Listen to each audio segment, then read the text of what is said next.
a child hold fast in the cover, but when Sobers here, he too had a son. He made duck and went back in the pavilion. It was Gavaskar, the real master, just like a wall. We couldn't out Gavaskar at all, not at all. You know the West Indies couldn't out Gavaskar at all. You know the West Indies couldn't out Gavaskar at all. You know the West Indies couldn't out Gavaskar at all.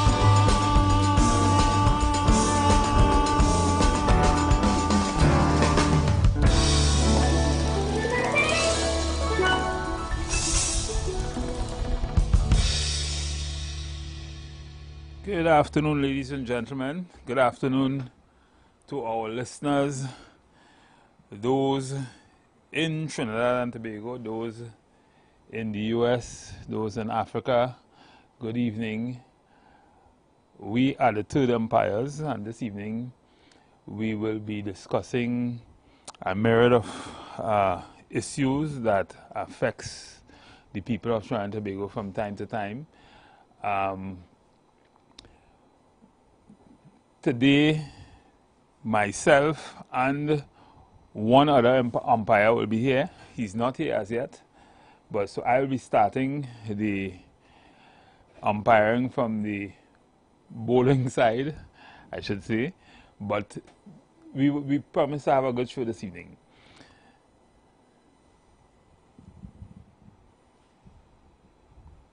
Good evening also to the owners and management of this station, and a number of things would have happened over the weekend, or as a matter of fact last week we discussed a number of issues for which we would want to revisit at some time during the show.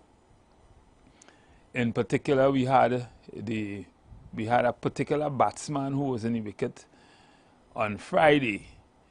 But we had a batsman from the batting side who was with us in the pavilion, in the commentary box, I should say, on Friday. And the word is that he performed well. I'd like to hear what you have to say, because maybe you didn't get an opportunity to say much about his performance on Friday. We also have a number of other cricketers, more or less on the fielding side, who will be joining us from time to time, some of whom will have promised to join us this week. So we really look forward to that, and we will inform you as to when they will be on the show. But generally, today we will talk about some of the issues, a number of issues that are affecting us as Trinidadians and have the potential also to affect us. I don't know how many of us follow what's going on internationally. I think today Trump and Putin is supposed to be meeting on the issue of the Ukraine war and the ceasefire that was proposed. My take on that is I just don't feel anything much will come out of that, because generally Putin's or Russia's position is that we are not going to take anything that infringes on our countries, on our rights. And for those who doesn't fully understand what happened or what would have caused that war, well, Russia doesn't really call it a war, they call it a special military operation. But what would have happened with respect to that situation is that NATO, led by America, was trying to get, Ukraine was trying to join NATO. And for those who don't understand, NATO is a military, or I should say an amalgamation of some European countries which is essentially a military alliance, and Russia is saying that NATO on its doorstep is a no-no, and therefore Ukraine joining NATO is going to put America on Russia's doorstep, and Russia has a serious problem with that, and by rights maybe they should have a problem with that, because I don't know how many of you would have remembered the Cuban Missile Crisis in the 70s, where Russia was trying to, in response to America's position with its nuclear armament in certain parts of Europe and Turkey, they were trying to match that by putting nuclear armament in Cuba, which is really on the doorstep of America. And that caused a serious crisis in terms of what could have happened. That was probably one of the only time outside of now where we could have faced a nuclear exchange. And of course it ended with level heads, and the president of the US at the time would have made a decision with Russia that they would remove some of their nuclear weapons from parts of Europe, and Russia would have made a decision not to further encroach on the US by putting nuclear weapons in Cuba. And this, to a large extent, what would have happened then, to a large extent, mirrors what is happening now. Russia is saying, to a large extent, that NATO on its doorstep is not something that it would agree to, and there was a Minsk Accord sometime in 2014, I think it was, where an agreement was made somewhere in Belarus after Russia would have invaded Ukraine. For similar reasons, Russia would have said at that time in 2014 that Ukraine was not treating its citizens in Ukraine and Crimea fairly. They were not treating them as citizens. They were killing them to some extent, and they were treating them as outcasts and that kind of thing. And Russia had a problem with that, and hence the reason Russia went in and actually seized Crimea. And as such, there was an agreement, and that agreement included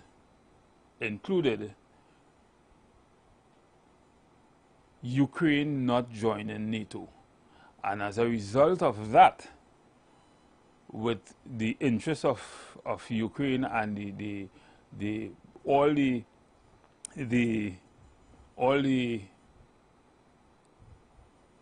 interests and intentions of NATO to have Ukraine as part of its alliance, in 2022, Russia decided to invade Ukraine to prevent that.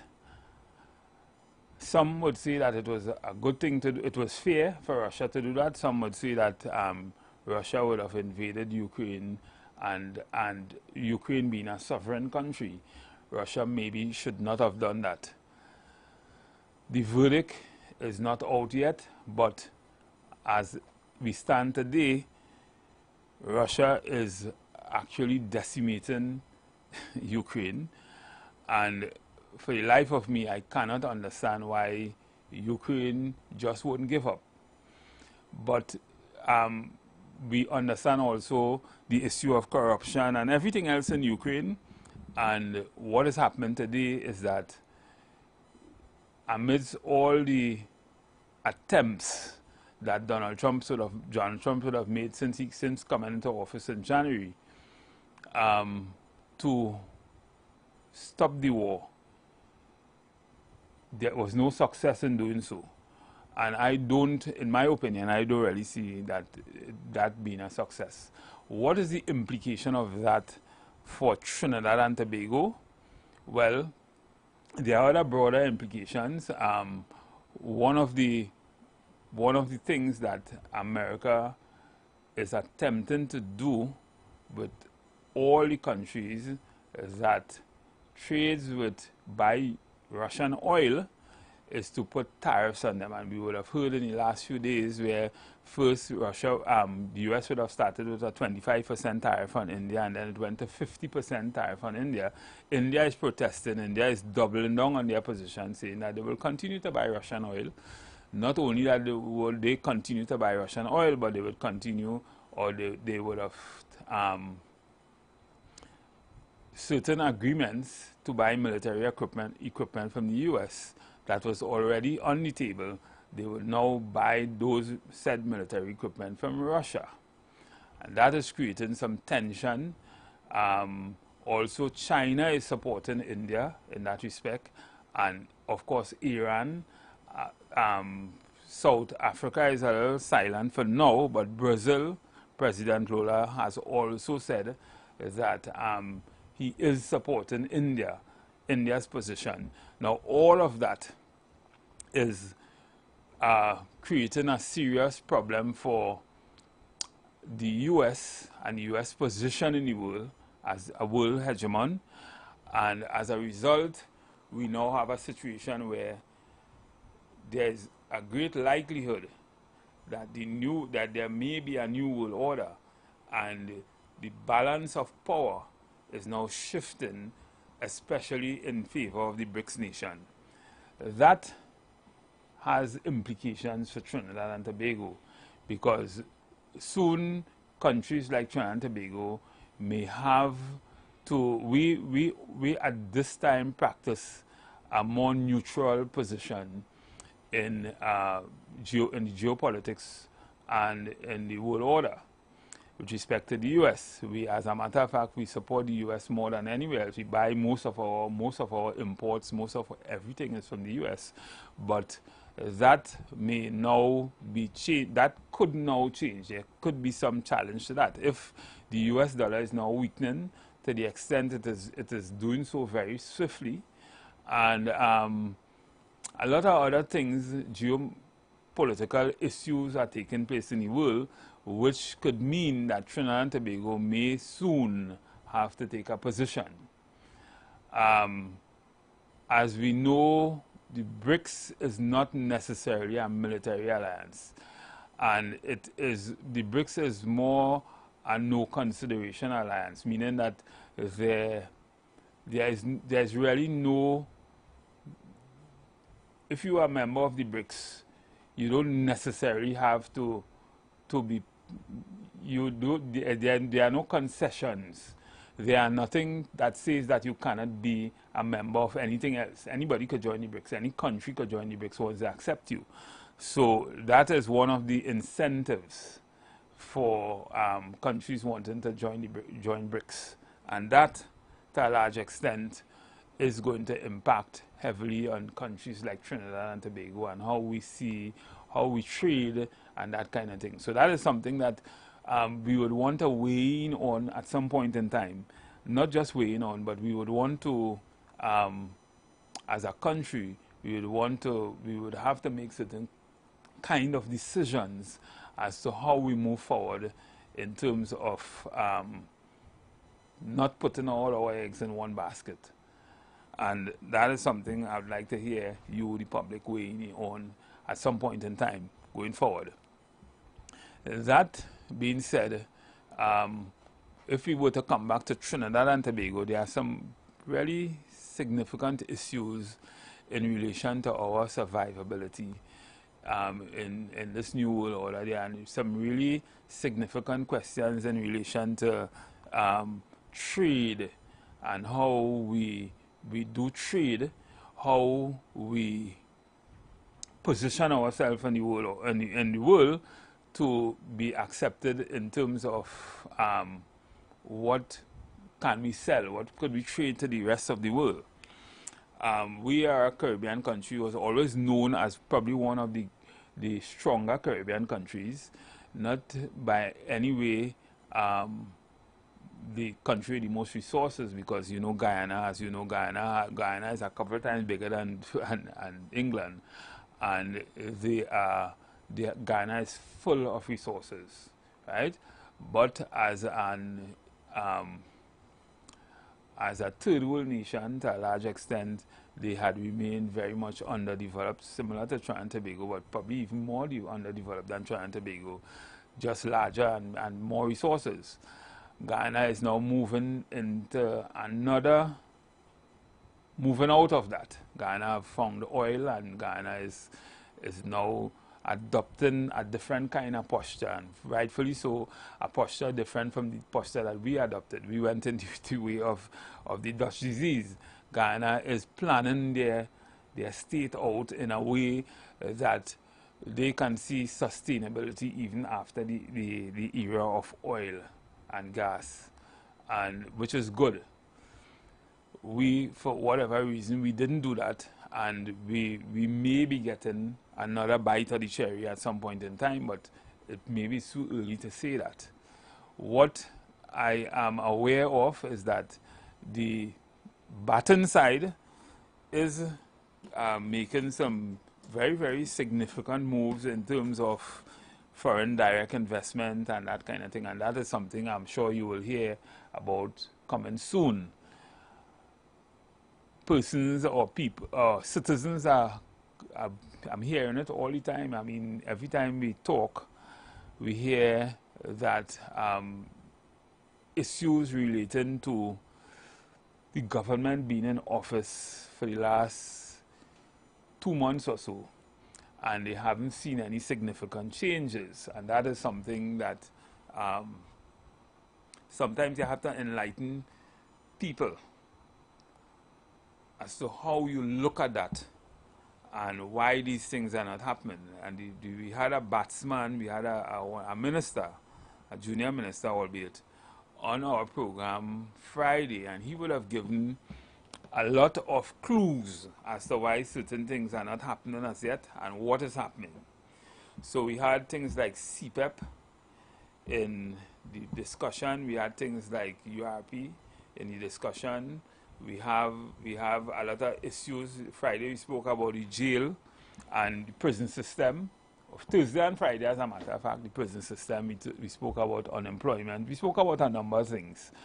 And I would invite you to chime in at different points in the show to talk or to give your piece or your part on our analysis as it relates to what is happening. My position is that when budget is usually read in sometime in September, budget is a plan of how you're going to spend money, how you're going to get revenue, and how you're going to utilize that revenue, that money in expenditure for the year.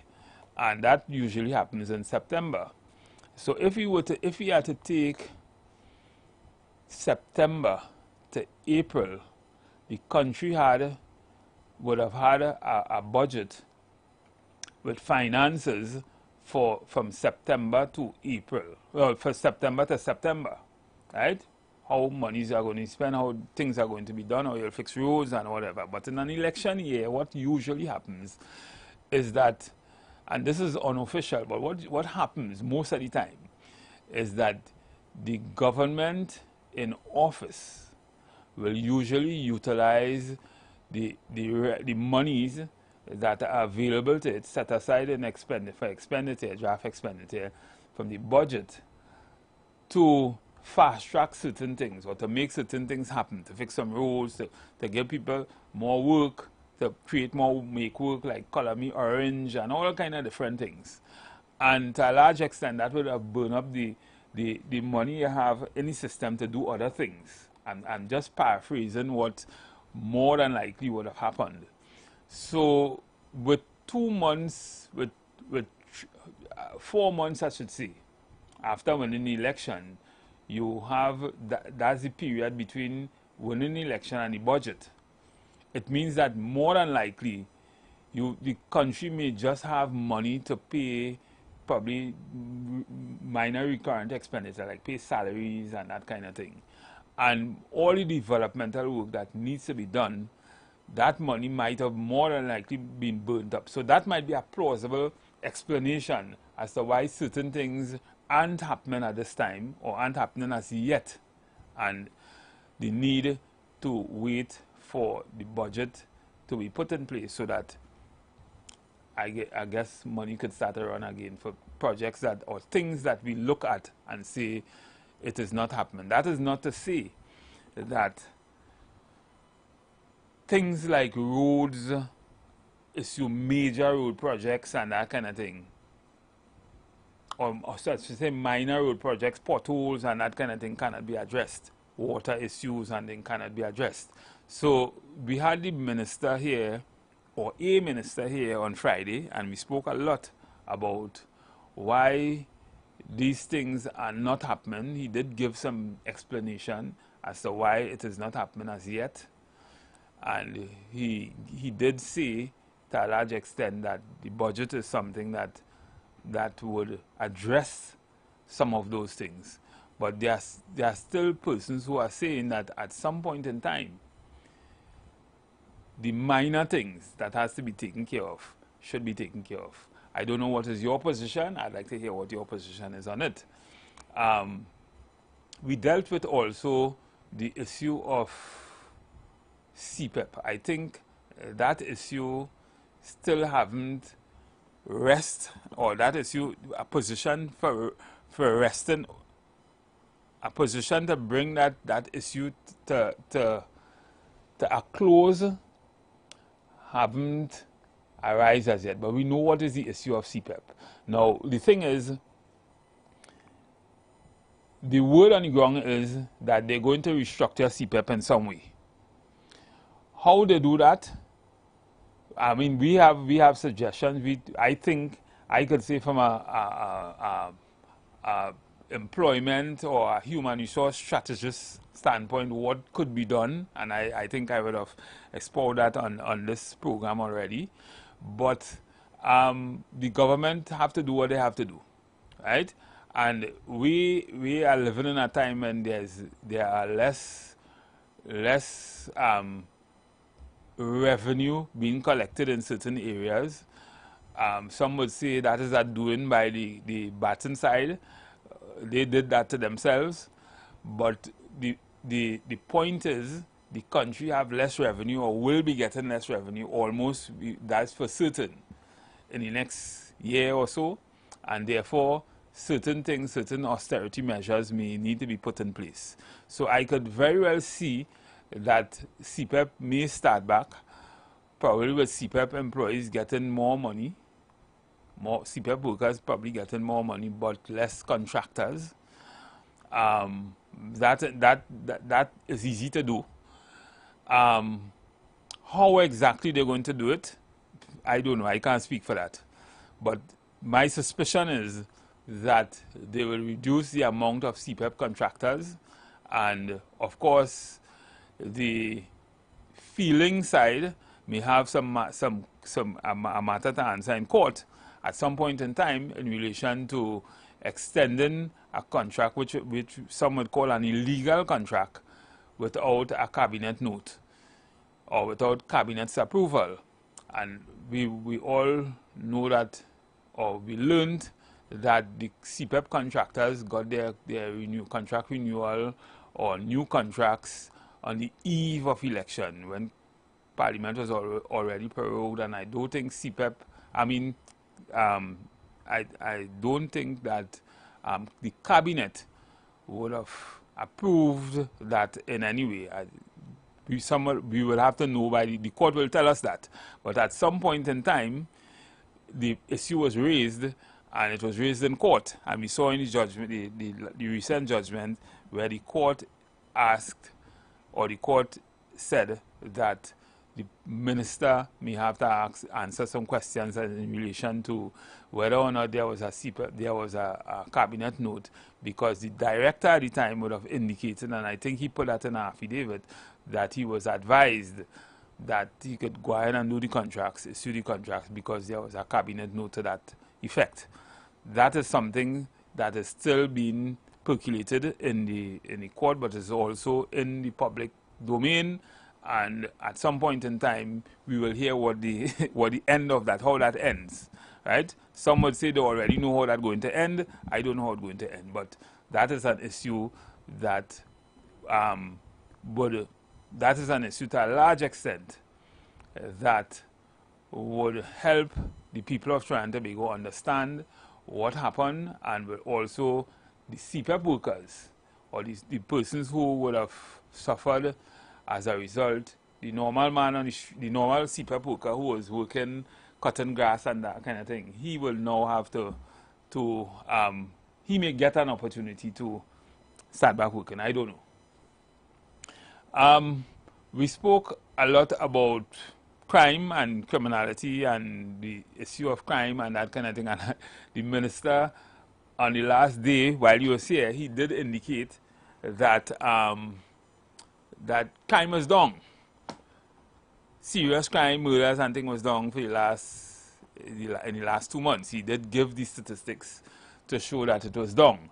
I don't know if that would have happened as a result of any special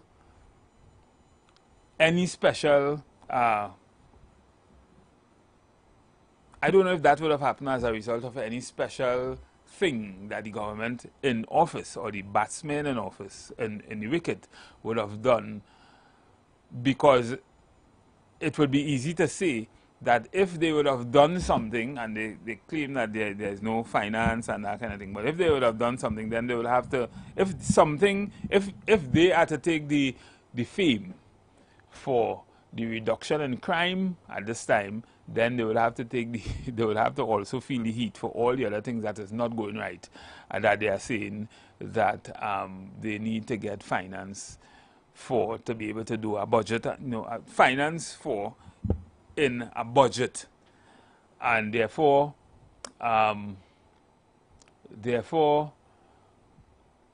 would stand on the side of those who say that maybe it would have been because of the remnants of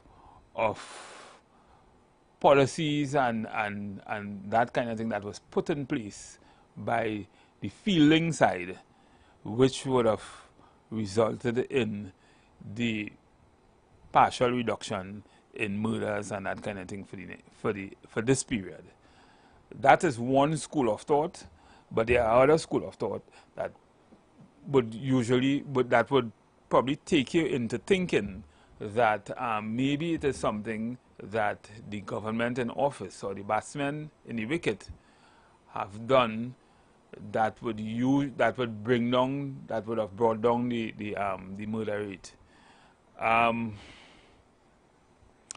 While that might be hard to swallow for some people, that we could talk about the goodwill of the government, people saying that, well, let's work with this government, and I don't know, maybe the criminals saying, well, we wouldn't commit no crime because the man who's in charge of Homeland Security, he's a man we fear, and if we do that, we'll get catch. I don't know, right? But all these are issues maybe we could discuss and hear what you in the pavilion have to say about it. And yeah, I open the lines. Maybe we can have those kind of discussions today. Caller, good evening. Caller, good evening. Hey, good evening, sir. How you going? I'm all right. All right, cool. Listening to the program here. Just want to know if you could do me a favor real quick.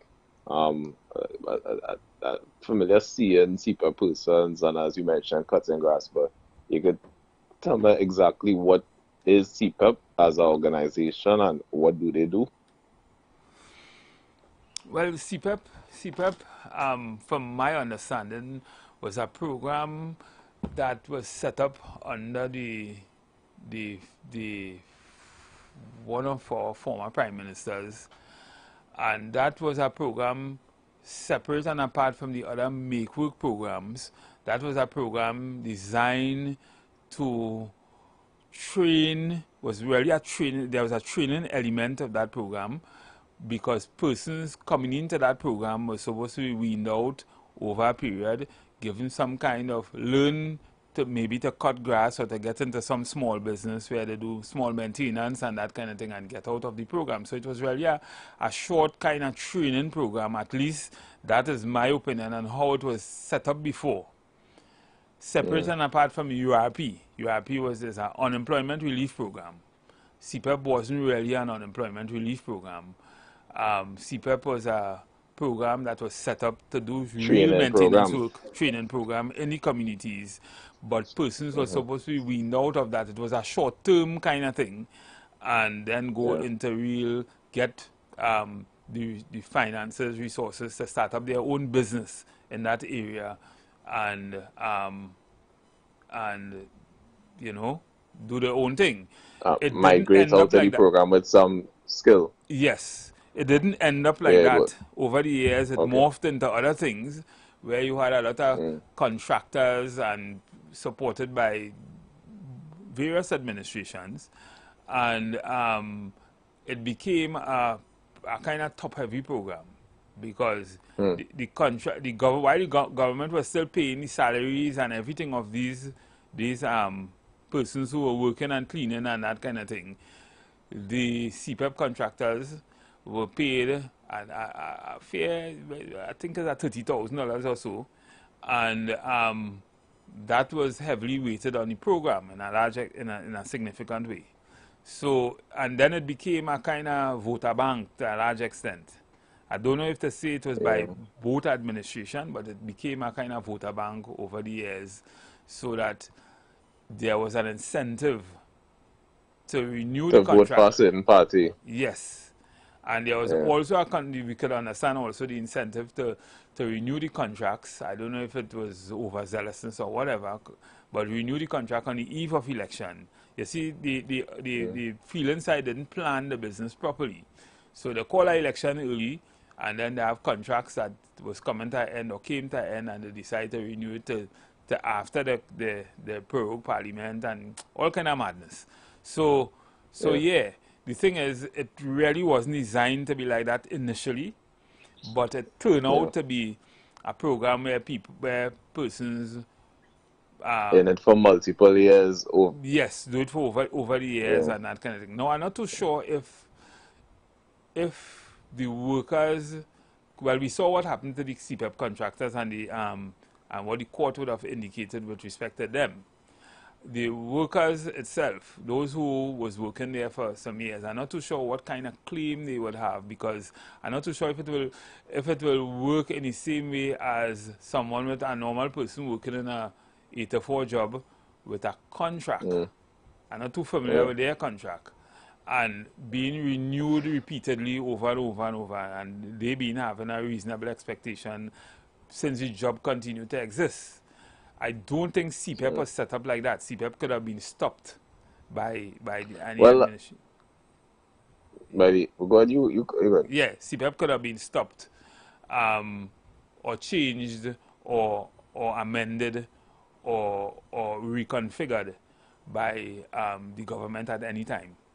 And as such, it wasn't really that kind of legitimate kind of workplace as some would say it was. Yeah.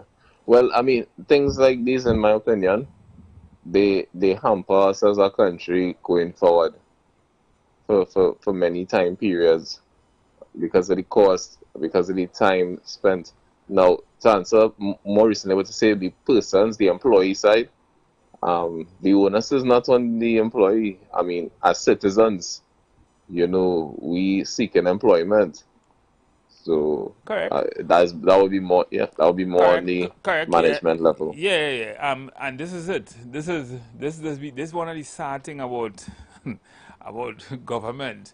Sometimes you see, when we operate without plan, or we don't stick to the plan that we have, and we allow things like election, and we allow the promises to get us the motivation to stay in office, and you know, that kind of thing, and you know, fool the people, get them crumbs, and to have them voting for you all the time, and that kind of, these are the things that happens.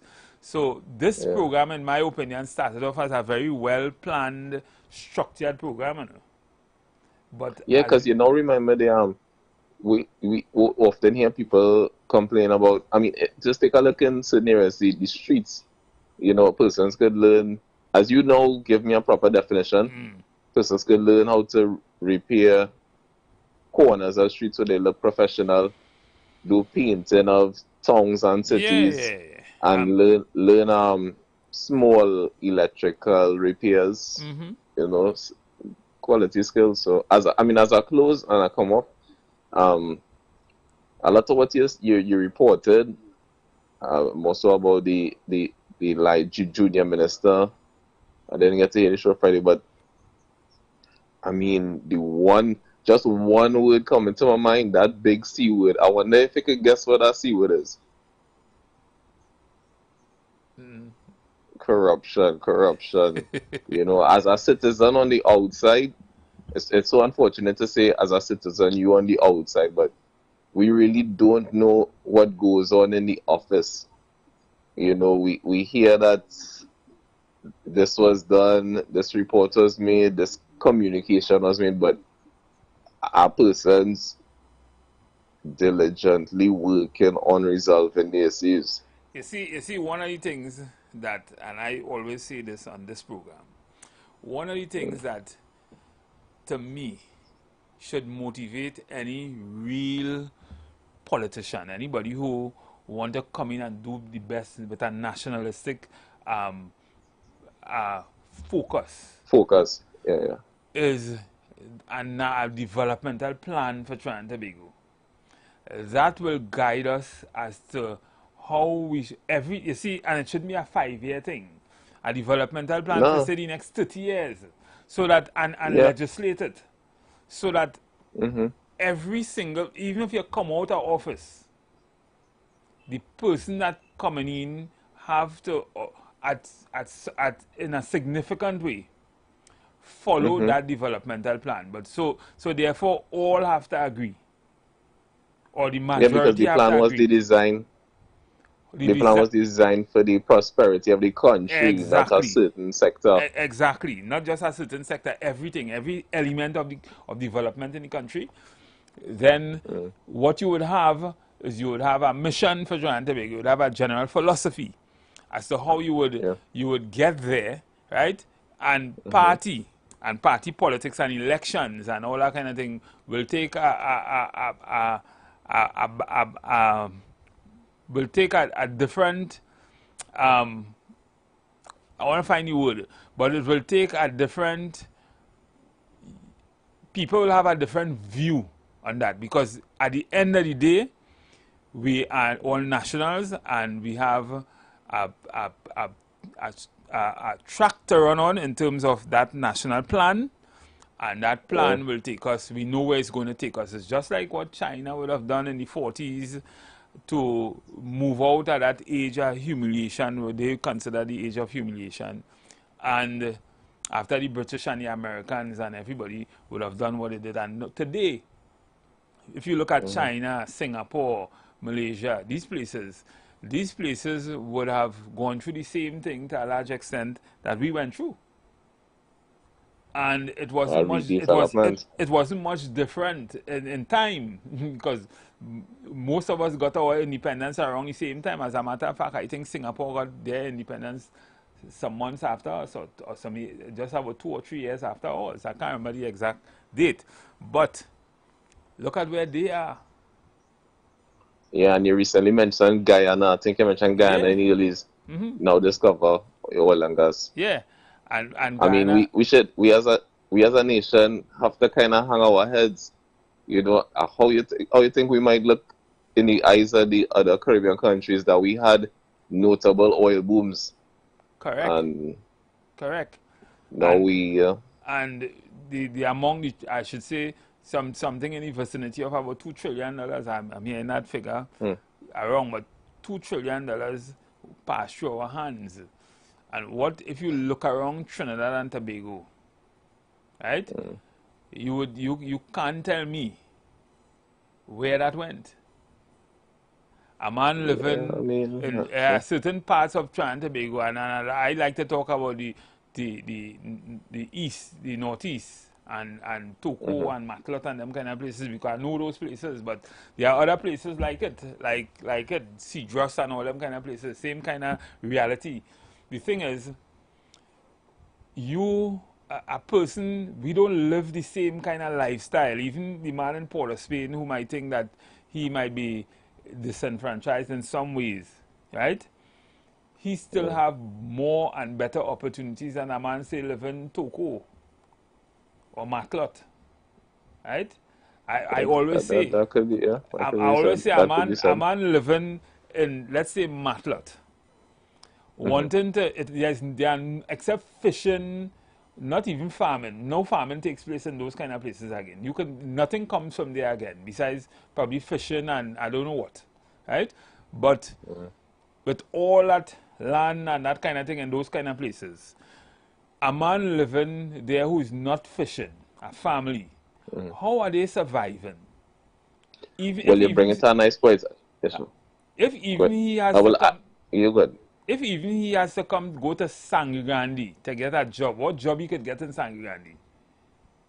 Well, you bring it to a nice point. As I will close now, definitely, I mean, you touching on some areas I'm not too familiar with, so you could speak on the expanse of land that might be arable. I think the term is they use that you could grow crops on.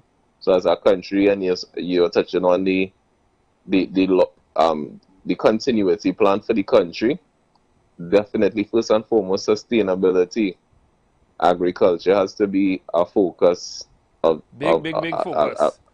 Big focus. And therefore, and then in anything we do and we choose, even if we prosper, corruption has to be boxed, because we could grow, we could bloom, we could prosper, and then people just misappropriate, and then we fall deeper. So I will listen to Orphe, and I think we're reaching the top of the hour now. Yeah, and the thing is, right, thank you, Kola. Yeah. Thank you. The thing is, and just to go a little further on that point of the man who lives in Toko and has nothing to fall on, nothing unless you're a nurse and you're working in the health center, or you're a policeman, or you're a fireman, or you're something, right? That is just a few people. You have large amount of citizens living in those areas, and would have to travel to come to Sangigandi, Arima, Port of Spain to make a living, to earn a living. Transportation is a serious thing, right? In fact, I don't even think buses go to places like Maclot and thing again. That was a long time, right? So even if it's going to Toko, right, that's a scheduled thing, right? A man may have to, I don't know what's the price to come from Toko to even Sangigandi with a taxi, but I'm thinking it's a lot of money. And then what kind of job you getting in Sangigandi to take care of family? So the thing is, all these things we had to consider. We had to make things equitable for all citizens, right? And to do that, we had to have a good transportation system. We have to have balanced social security networks and that kind of thing, so that everybody could live the same kind of life equitably in Trinidad and Tobago. And those are the things that,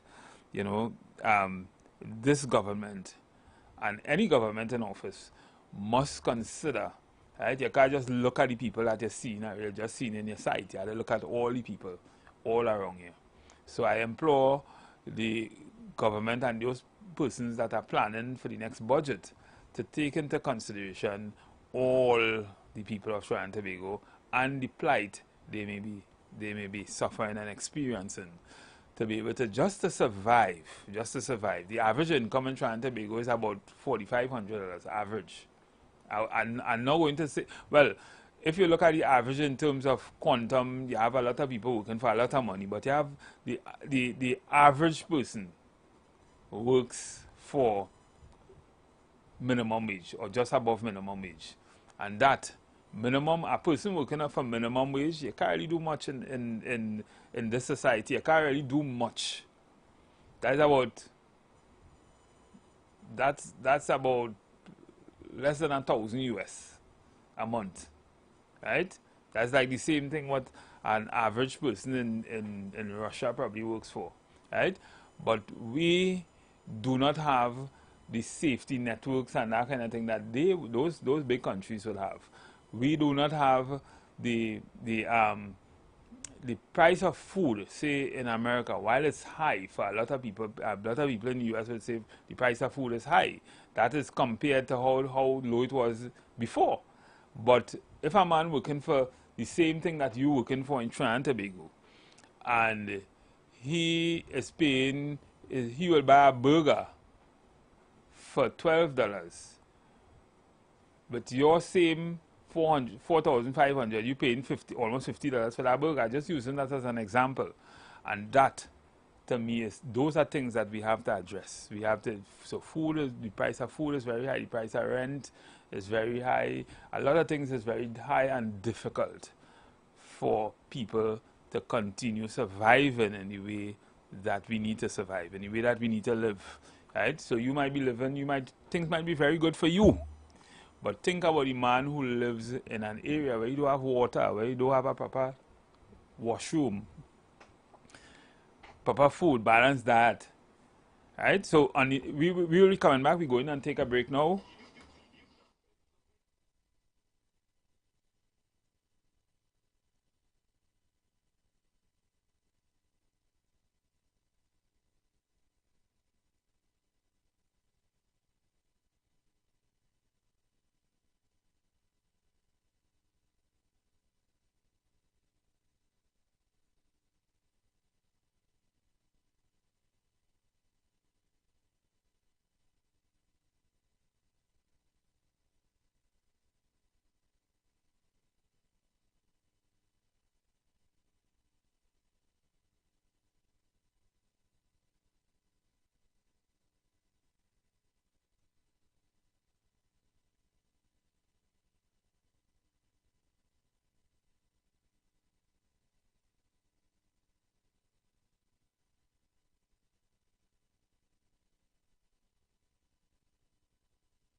Yes, listeners, we are back on our second hour. And at this point, I would, based on the discussions we were having, I would probably invite you all to call in and chime in on your position on some of the issues that are before us and before the batsmen in the wicket. Tell us how the batsmen are batting and how you think the fielding side is doing. We will be having joining us shortly another or female umpire. She'll be here shortly with us, and we will continue that discussion.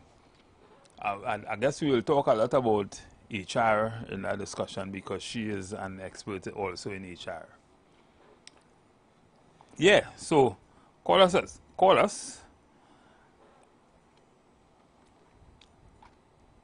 Good afternoon, caller. Yes, good afternoon, umpire. Remember the term is batter and not batsman again because of the women involvement in cricket now. Yes. Right? Batter now. Thanks for reminding me of that. Yes, for real. Yeah. Another thing is the budget. Mm-hmm. I think you made a slight error. The budget begins from October 1st to September 30th the following year. Right, yes. Right. October 1st, yes. End of September. Yeah, and our budget is really estimated revenue and expenditure statement for that budgeted of fiscal year. Right? Correct. Thanks for the correction. Yeah.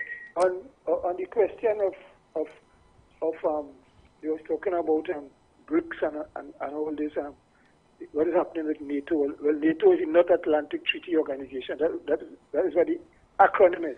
Mm-hmm. North Atlantic Treaty Organization. But you see, America has what they call is the world hegemony. Mm-hmm. And although BRICS consists of 5 countries right now, you cannot have 5 hegemonic powers in the world. Right? And because of the geographical location of these 5 countries, right, America will stay as the world hegemonic power for now. I don't know, 10, 15 years, 20 years down the road. But as far as the indication showing, right, America will the world hegemonic power. You think so, right? With all what Trump doing that to really decrease or to diminish America's position in the world? All these tariffs and things working against USA, you know? Yeah, well, you see, the thing is, Trump is only for 4 years. But America, whoever comes president, they will maintain that hegemonic power for America. Trump is only for 4 years again, and I remember it's 2 4-year term for American president. Right? I mean, I have seen Trump did some nice thing in terms of taxes for people and all this kind of thing, reduce taxation and thing, right? But the American is American, right? But you know, the challenge with world hegemons, with countries or states that eventually become world hegemon, to be able to remain there, you have to have a certain kind of military power because somebody will always be trying to dethrone you. And it's, in this case, China or there are those who would disagree with this analysis. But the thing is, America is diminishing itself in a lot of ways. I mean, spreading. Look how many wars going on. They want to go into the dealing with Iran, right? And to try to protect Israel. Most of Israel weapons is coming from America, right? So of course the military industrial complex is booming, but it's stretching to into a place that would also put America in a bad place if let's say you have a premature war with China. China is not necessarily an easy cookie. I do think China will get itself involved in war with America. And because China knows America has superior military equipment than China itself. Look what America did. It went in Iran, drop a bomb underneath, a surface bomb, an underground bomb, and move out from there in a matter of minutes. Right? And there's the thing about the hegemonic power. America is the international policeman, right? So we in small Trinidad here, I born and meet America on good terms. Because when I was born, I opened up my eye, I heard, I didn't know, but I heard about the American base here as a spin-up from World War II, right? And Sparrow sing the sky so Gin and Dine and all kind of thing. But we have to stay as close as possible to America. Remember, the last government, I think, wanted to have China as a favorite partner for trade and all this kind of thing, you know. The last government, right? We have, because we depend upon America for military, for military might, if Venezuela should attack Trinidad, for example, because see Venezuela was acting up a few days ago again, right? So we have to do as much as possible, open up industries here and do trade as much as possible with America. You think that hospital both came here just so? Is that to get permission from the State Department and all kind of thing, and from the authorities, you know? Oh, well, coming back to, hello? Listening to you. Yeah. Now, coming back to Matlot and thing. Well, Matlot is more, the whole Northeast Coast is more agrarian, what they call agrarian society. I mean, agriculture is the main pillar, right? So Matlot people, What agriculture taking place on up there, boy? Yeah. They have to increase agriculture production there, because I have roots in Matlot too, right? And Tacarib and all because Tacarib and Lomac, and these are villages close to the proximity of Matlot. Then I leave Matlot coming down the coast of Blanchiches, right? And these places, some of the best cocoa in those days, in the early the 50s and 60s, came from Tacarib and Matlot and Kashipa, right? So you're talking about my family cocoa estate. Well, I don't know your family, but although I know two Mattesons, I know one was a fireman and one worked with me in Grandi in the corporation, right? I don't know how they related to. I know two Mattesons. One worked at Rima Fire Station and one worked in Well, you know my family then, but I wasn't talking about the Mattesons family. On the other side of my family, had a lot of land in Matlot, Cocoa Estate, and you know that kind of thing. Well, I know Trancosos. I don't know if you read Trancosos. No, Caprieta. You know Caprieta? Yeah, I heard the name Caprieta. Well, that's a common name in Mount Pleasant and Arima. Yeah. Capritas. Yeah, but coming back to the topic. Now, a lot was done. Well, as I was saying, Matlot and Toko workers, because the corporation has a sub-office in Toko, next to the old courthouse here, right? And a regional office, they call it. So there's not much, but there are some people get employment, permanent employment, through the corporation and through the drainage division from Grandi. Mm-hmm. Right? Because I was a supervisor in Grandi. I worked both places, and I used to go up and sign up pay sheets and things, and attendance, do my check, visit, all in Matlot and things. Yeah, I used to leave someone, go up all of them and check pay sheets and make sure the people on the sheets, because I wasn't I know ghost gang couldn't take place under my jurisdiction. You know. Yeah, I sign up myself all over. I go and see all my business, and I go on the state business. Yeah, but we have to focus on agriculture. The fishing industry, we have to do something about that too. You can find the fishing depots for some strange reason. The government if they build a new fishing depot today, in 3-4 months it becomes dilapidated. So we have enough fisheries here, fish around the coast. But we could look at processing some for export. Another thing we have to look at this remittances, that people sending money from abroad for that. Before you go there, let me deal with a little bit of agriculture. Yeah. So agriculture, to a large extent, how we envisage agriculture, the normal man on the street envisage agriculture, is not what it will take to bring us out for our survivability. We have to think about things like vertical farming, mechanized farming, right? And therefore, it wouldn't necessarily be communities like Matlot and Toko and these places alone that could do farming, that kind of farming. But for us to do that, it will take massive capital investment in buying equipment and not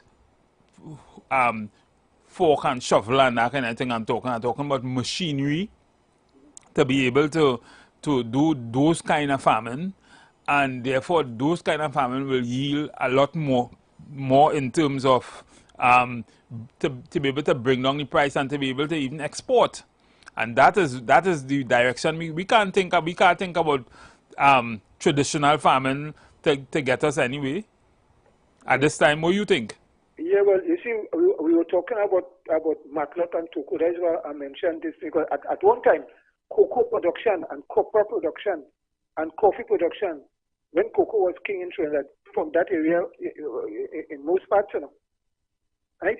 Now I know the flatland and things like the central plains and things, you could have your harvesting, your mechanical machinery and things, whether it's rice or whether it's sugarcane, whatever it is. But I was talking more about that coast, that north coast there, from Toko coming back down to Blanchishes. Right? I remember when copra time, bags of cocos, bags of copra going on in Arima and saying Mali. Mali had a store in Arima, and I think the other store in Grenada where they buy the copra and cocoa from. Correct. Yes, I remember that. The north coast. So I was just focusing on the north coast. Cocoa, thing like tanka bean, thing like grapefruit, orange. Yeah. All them things, those things were big produce from those areas, growing provision. Yeah. Bananas. I mean, listen, Trinidad could have produced all the, and in those times you're talking about, could have produced all the bananas we need in Trinidad and Tobago. Of course, I remember there had the cocoa board, which is send out vehicles. Yeah. Right? And then they had the other board buying bananas and planting. Yeah. Right? And I remember truckloads are planting and we reach about green figure, but now it's bananas we're talking about. Right? Leaving the coast. Yeah. No, we're bringing all of that from somewhere else. Yeah. Yeah. Some of those all in beach. I have seen. I went to people. I visited people in the beach, and they will just cut a branch from our tree and pull it back our trunk. Yes, right. So we have to try to see if we can revitalize those estates with some of these people. Correct. Right? And do help the fishermen, right? Help revive our sugar industry, whether it's for local production until we could export. As it relates to the fishermen, if we have if the fishermen could get maybe some kind of subvention to revitalize that industry, the price of fish could go down. Of course, America, Arima fish selling 40 and 50. Yeah. And those things are serious. Yeah, those things are serious interventions that in agriculture that could be made to one, bring down the price of food, and two, make us a lot more sustainable in terms of what we could trade with other countries. And next thing, before I go, lobster diving. Lobster diving is a big industry on the coast too, right? And that is our industry. The government could probably look at to train people in sea diving. Right? So those divers now could supply all the big time hotels like Marriott and Hyatt and Hilton with lobsters and probably, who knows, they could maybe can lobsters and export it too. That's a big thing, boy. Yeah. Okay. All right, nice. Yeah, thanks for calling, caller. Okay, brother, good, thanks. So we have joining us our second umpire, the female umpire, and she's here with us this evening. Simoy, I want to say good greetings. Good afternoon, everyone. Thank you all for having me. Exciting discussion as usual. So I guess we'll continue to take the calls and then we'll continue the discussion. You take this caller. Yeah, good evening, caller. Good evening. And good evening to the lady that just joined me there. Yes. Now, no disrespect to the last caller. I could understand his views. But, Chappie, that was more than 70 years ago. So let me explain to you. I grew up in the market. Bananas growing right here. I have a boat coming from Tobago every Tuesday morning.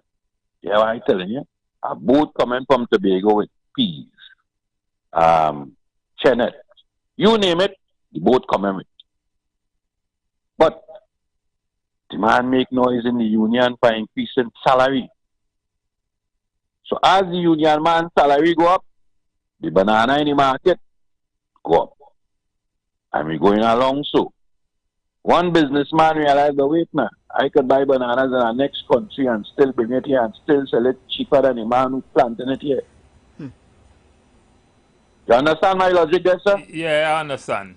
One thing creates inflation, and because of that inflation, a man find a way to solve the man who eating bananas problem. By so doing now, decimated the banana industry in Trinidad and Tobago because I didn't want to drop my price. Because I used to make $20 when I sell a hand and I still want to make the same $20.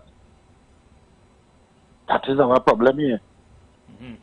So in some ways, we had to find a balance economics because obviously, and this is economics, yeah, exactly. Comparative advantage of trade. If St. Vincent could produce bananas at a cheaper rate, cheaper than we, cheaper and I than could Trinidad, still pay taxes to bring it here, so I keep the customer officer employed, so, I keep the man on the boat employed, but I keep a farmer in St. Vincent employed. That's not really a bad thing, right? It's not. Mean, that's what I'm saying. It's not really a bad thing. Not. But it's we not. should be able to, in comparative advantage of trade, we should be able to produce something cheaper than they could produce.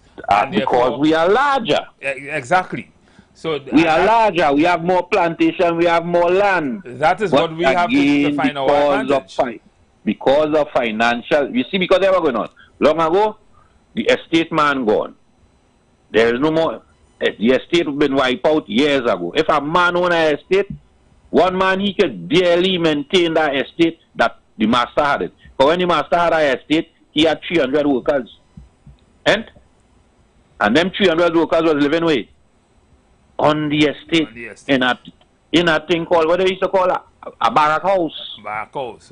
One long building with a room 10 by 10, and everybody sharing a room. Would you be employed in the 70s? In the 70s, would you take a walk like that?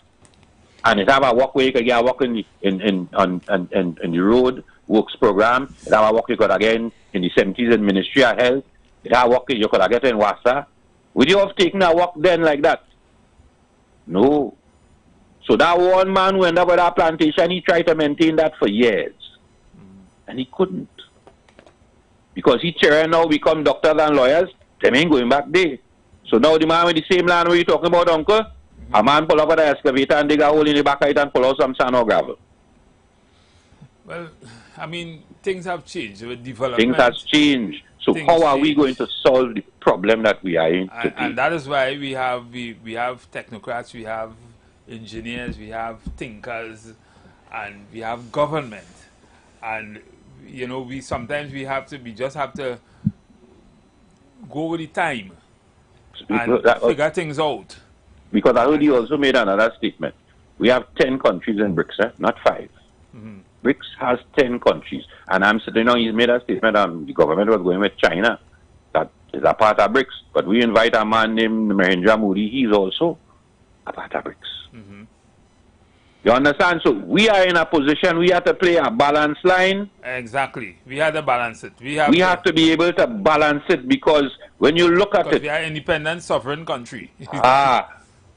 We have to be able to balance this geopolitical warfare because China is looking at this little country next door to them. What do they call them? Thailand. Right? China wants Taiwan. China wants to take back Taiwan. And America is telling Taiwan, yeah, we're going on. That ain't happening. We go supply it or whatever. But it's not take back. I mean, Taiwan is part of Taiwan, one China policy. So I mean, yes, but you know, they vote independently. They vote for their own prime minister. Yeah. Right.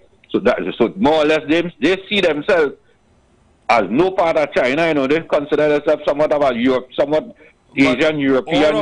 All of this, in my opinion, is part of America's hegemonic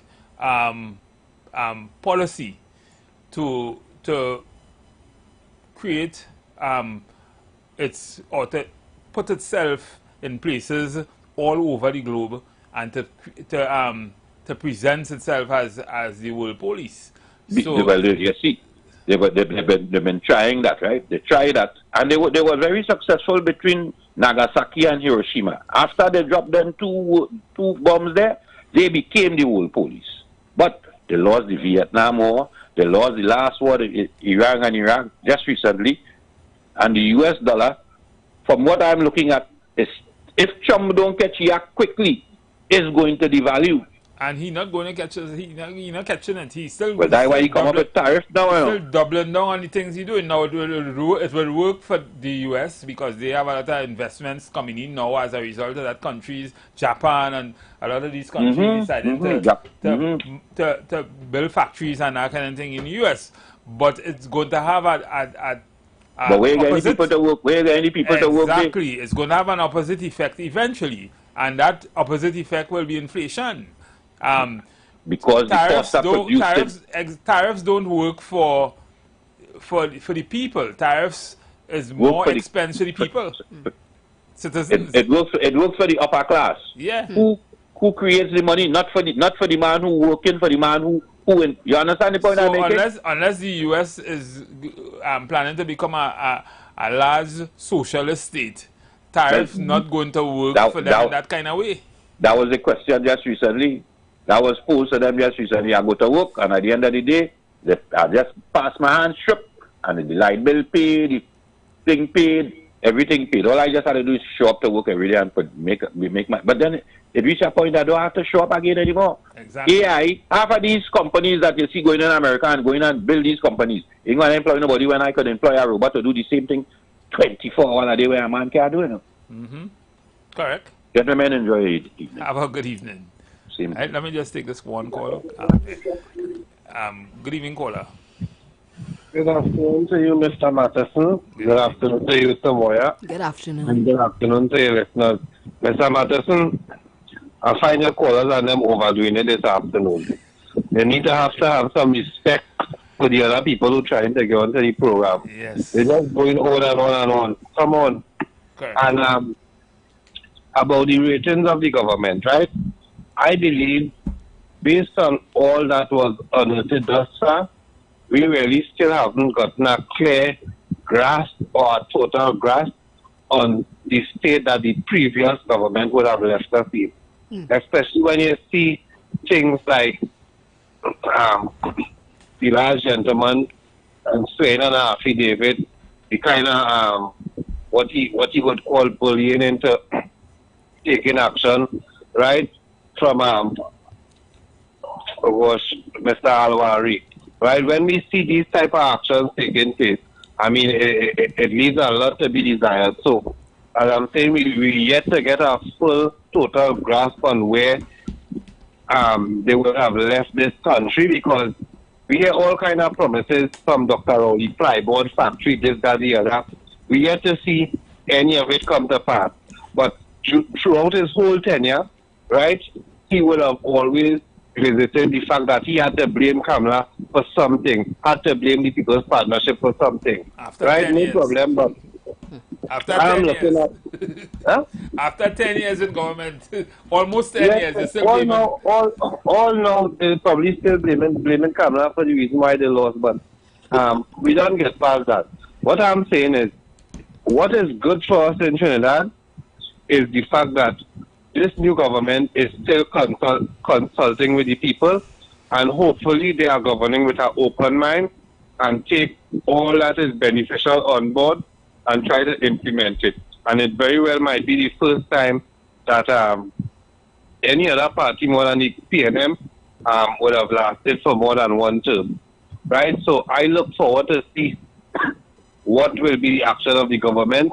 I hope that we can mature as a population to really give support to another party, probably the Patriotic Front.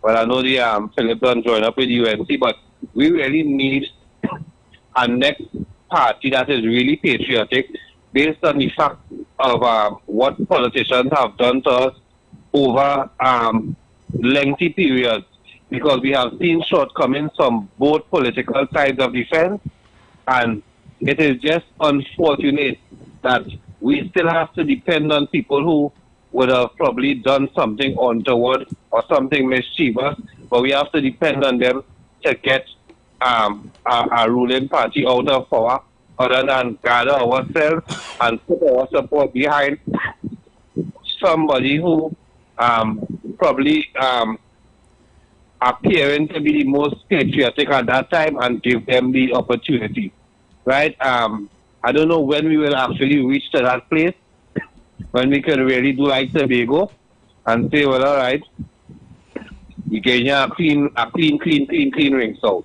right? Because we have seen what you would have offered, and we really not appreciative of it, and this is the course of action that we choose to take. Whether or not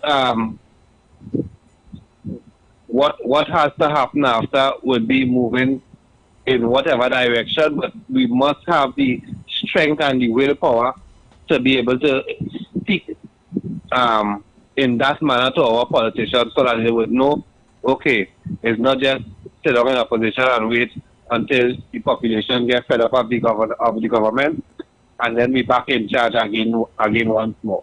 Yeah, right? you. So I'll leave it there. Yeah, thank you.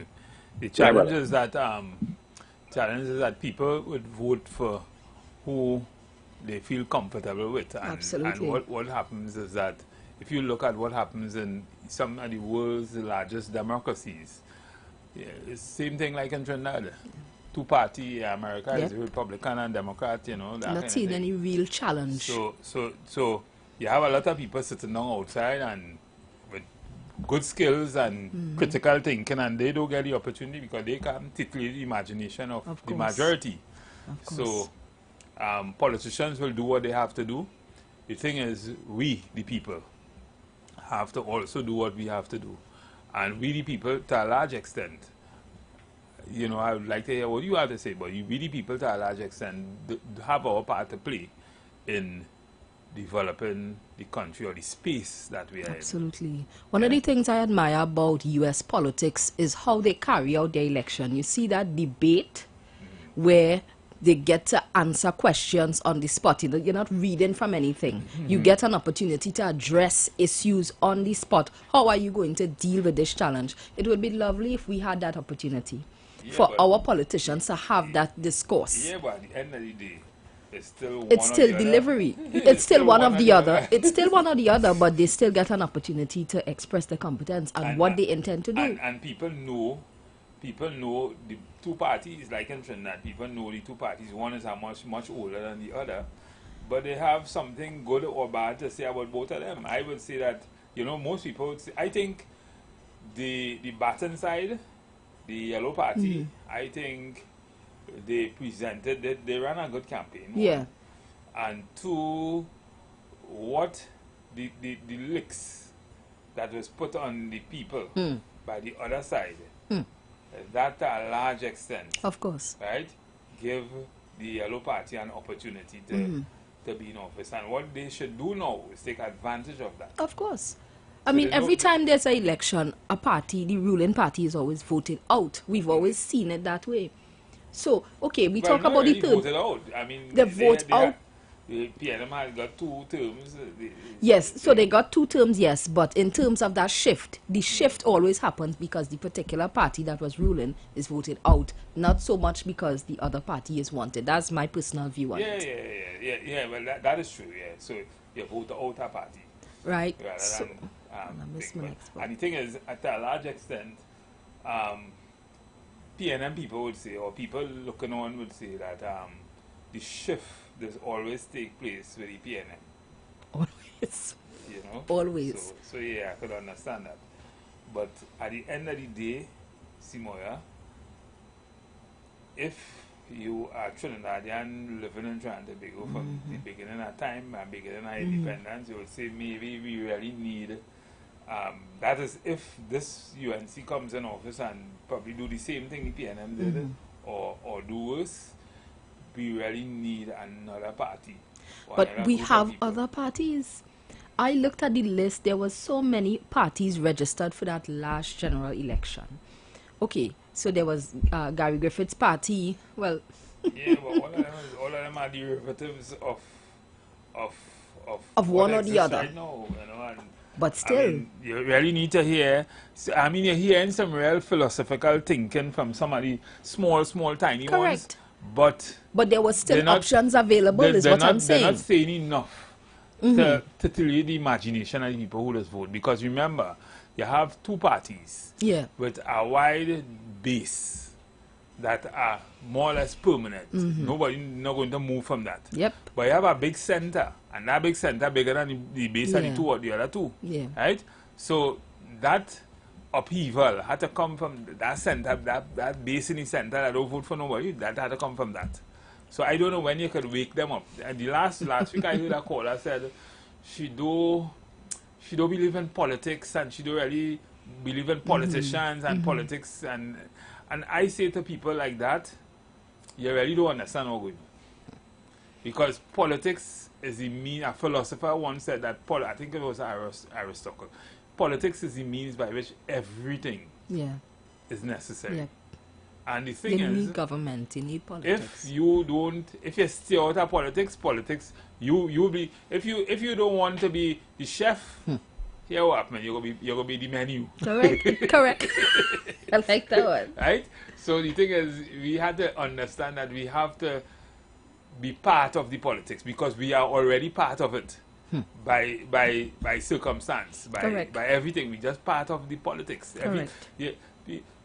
How early or how much food you get home have something to do with politics. Correct. Right? What kind of loving you get in the night has something to do with politics. So you don't know that. I bet you don't know that. Well, I failed to answer that question. But yeah, so we had last week, you weren't here last week, but last week we spoke a lot about crime. We spoke a lot about the prison reform. We spoke a lot about why things we spoke a lot about the CPEP and the issue with CPEP. I know you're fully aware of the issue with CPEP. And some of the other things that we talk about every time when you are here. What is your position on the way the Baton side is Baton right now? I mean, I know you might not want to talk much about that, but tell us what you think about the Baton side. All right. So, relative to CPEP, I mean, I wouldn't go into all of the specifics, but I think that it is very difficult. It's a sensitive situation because you are looking at a large group of people who, at the cusp of school reopening, they have lost their jobs. And only people who really, I don't want to say that way, as parents, you could empathize with that. That is not a good situation for anybody to be in. I don't want to say this, I mean, I said it. No, we spoke about how do you end up there in the first place. We spoke about because that. I was going to say that program wasn't designed to be like that. It wasn't designed to be that way. But it ended up like that. It ended up that way. And there, for example, there are people who probably just now come on to it. It doesn't mean that they intend to stay there for the rest of their lives. Well, but there's a document that says that they had a contract for 3 years. This CPEP thing here.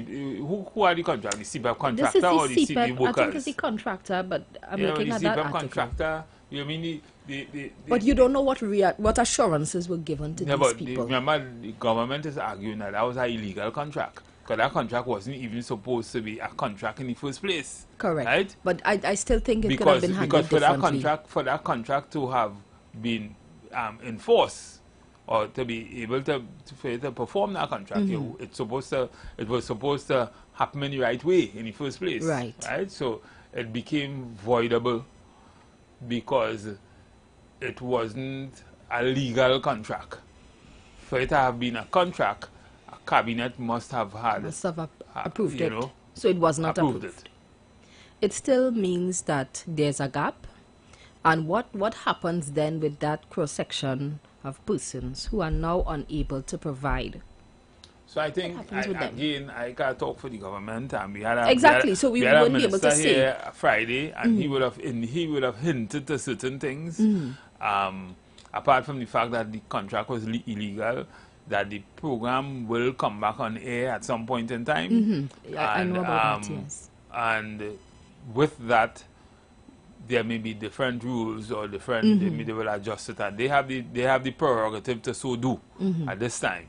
So let's see how they treat this is that. a let's see type of situation. let's see how they treat You that. still can't ignore the social issues that can come correct, out of correct, this. Correct, you can't ignore it. You can't ignore, because the reality is, if there is no money, what do you think is going to happen there? Not everybody is going to sit down and say, well, you know, Lord, please provide for me. And I this is where I disagree with the criminologists who would say that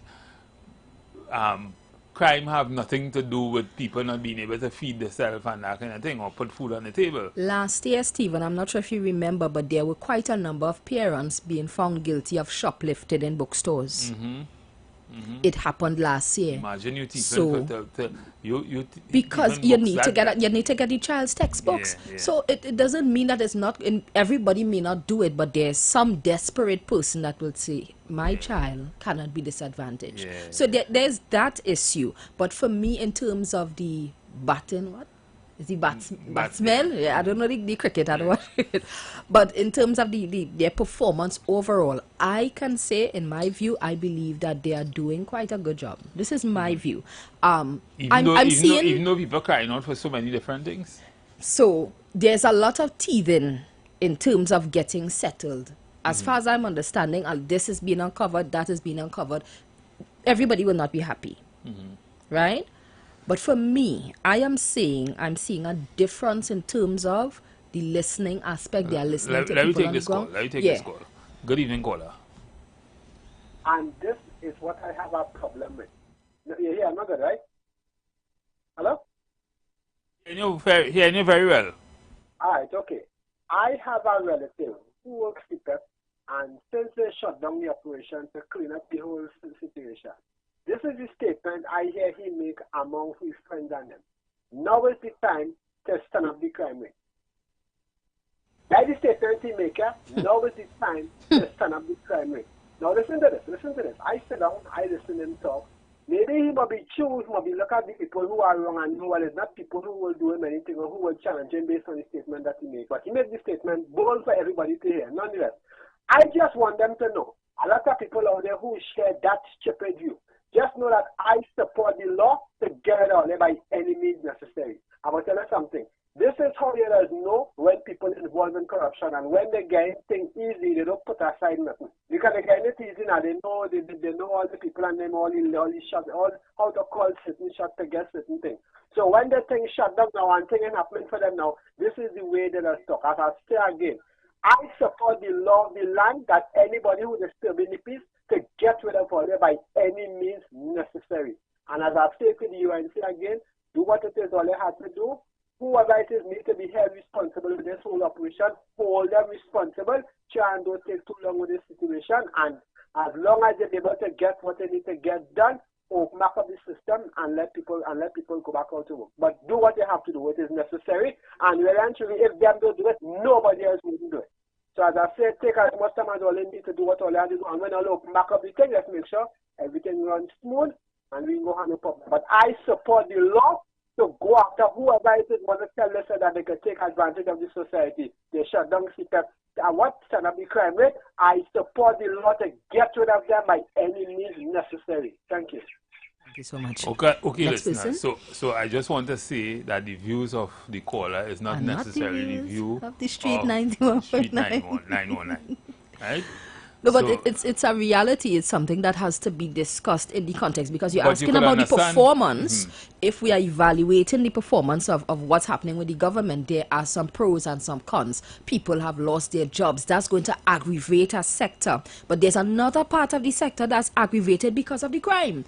And so the government now is putting in measures that might harass some people's views. Well, they have to take... It's a whole balancing thing. It's a balance, and that's damn what if I'm you do and saying. damn if you don't. But you see, at the end of the day, you have to understand also the amount of revenue we had before. We don't necessarily have it. And therefore, you had these austerity measures, so you have to, there are things the government have to do to manage the situation. Oh, yes. So that it would so that everybody will be experiencing life in an equitable way, and at the same time, doing all the things or fixing all the things that they need to fix. I think that's probably what's taking a little time to get certain things rolling because But they have to review. okay, so listen, in 2015, when the government came into office, you remember, was what time in the year?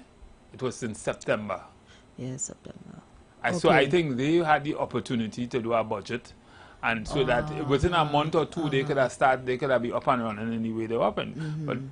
But when you use up, you it's like a vortex. You use up all the money in the system up to April to fight an election, right? To titillate the imagination of the weak, and the persons who think you get them all kind of put people in suit and color me orange and all kind of thing, and all those things we know, those things were designed to buy votes. Yeah. So the money, you use up the money in the system. I just saying, I don't know, I'm not too sure, but I saw that just happen. from looking at it, right? yeah. So it's easy to surmise that that's what was happening. Now, all the other developmental work for which may have been on the plan for this new government is difficult to even pursue it.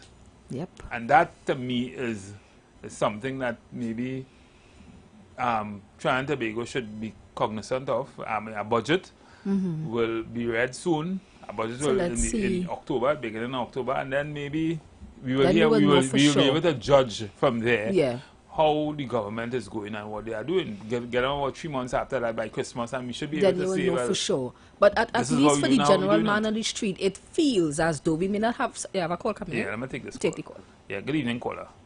Good evening. You described something there just now, so let me see if I can respond to that first statement.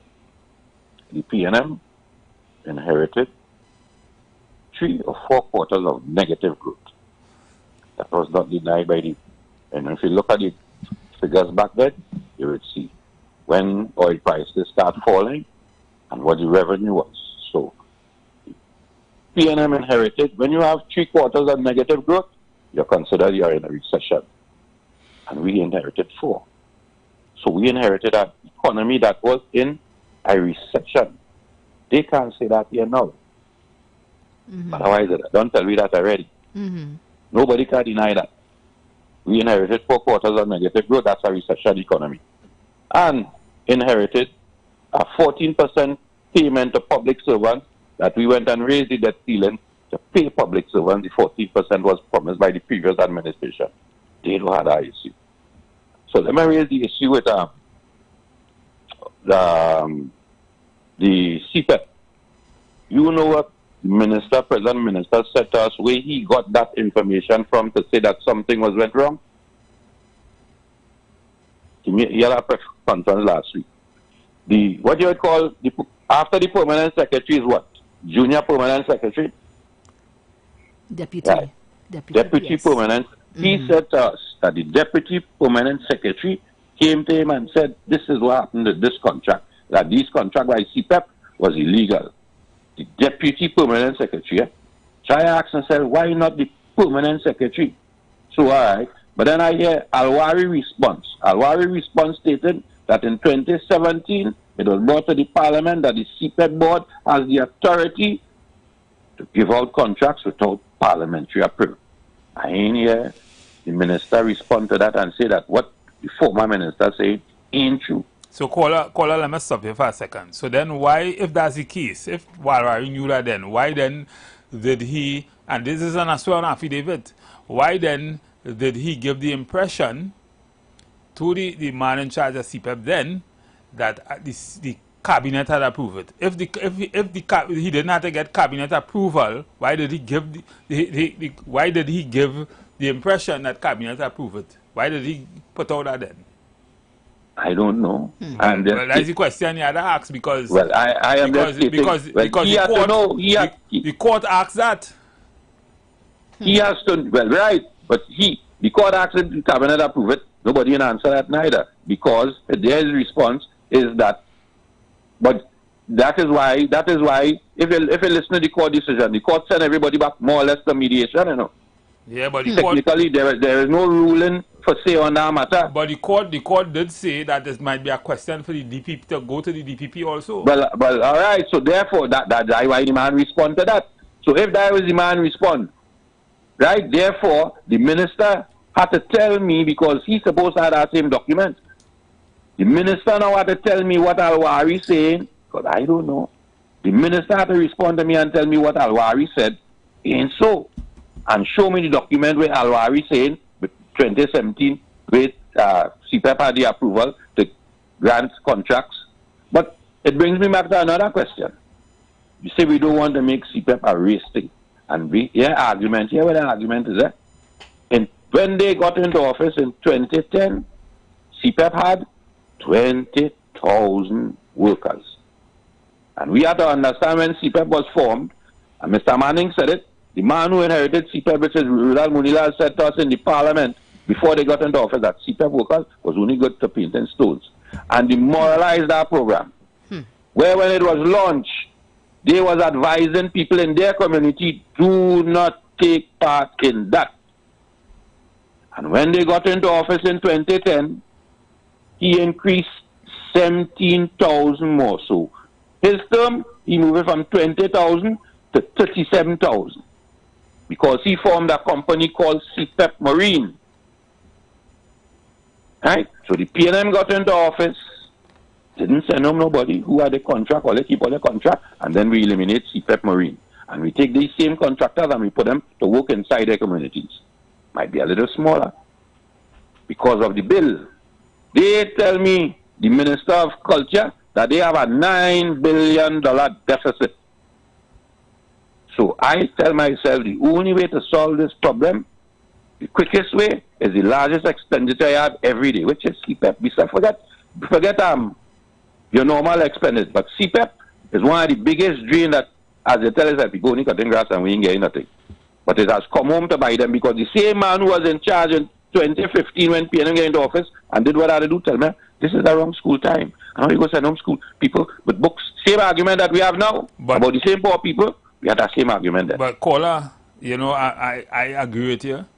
Maybe this is an animal that both parties, you know. But there was a way to solve this problem. But tell me something. You remember how, what was the general philosophy of that program when it started on that manner? Yes. That you go, and when you finish on an evening, when you go finish whatever time, you go home, and then you have classes, and you become a welder, a carpenter, a mason, an electrician. Right. So, but when did we move away from that? And when did we move away from it? When we get when we move from 20,000 to 37,000. That's when we. But because those same programs. We had the other side button for 10 years. But let me point out something too. Let me point out something. No, under that 10 years, there were people going through that same program. Mightn't be plenty.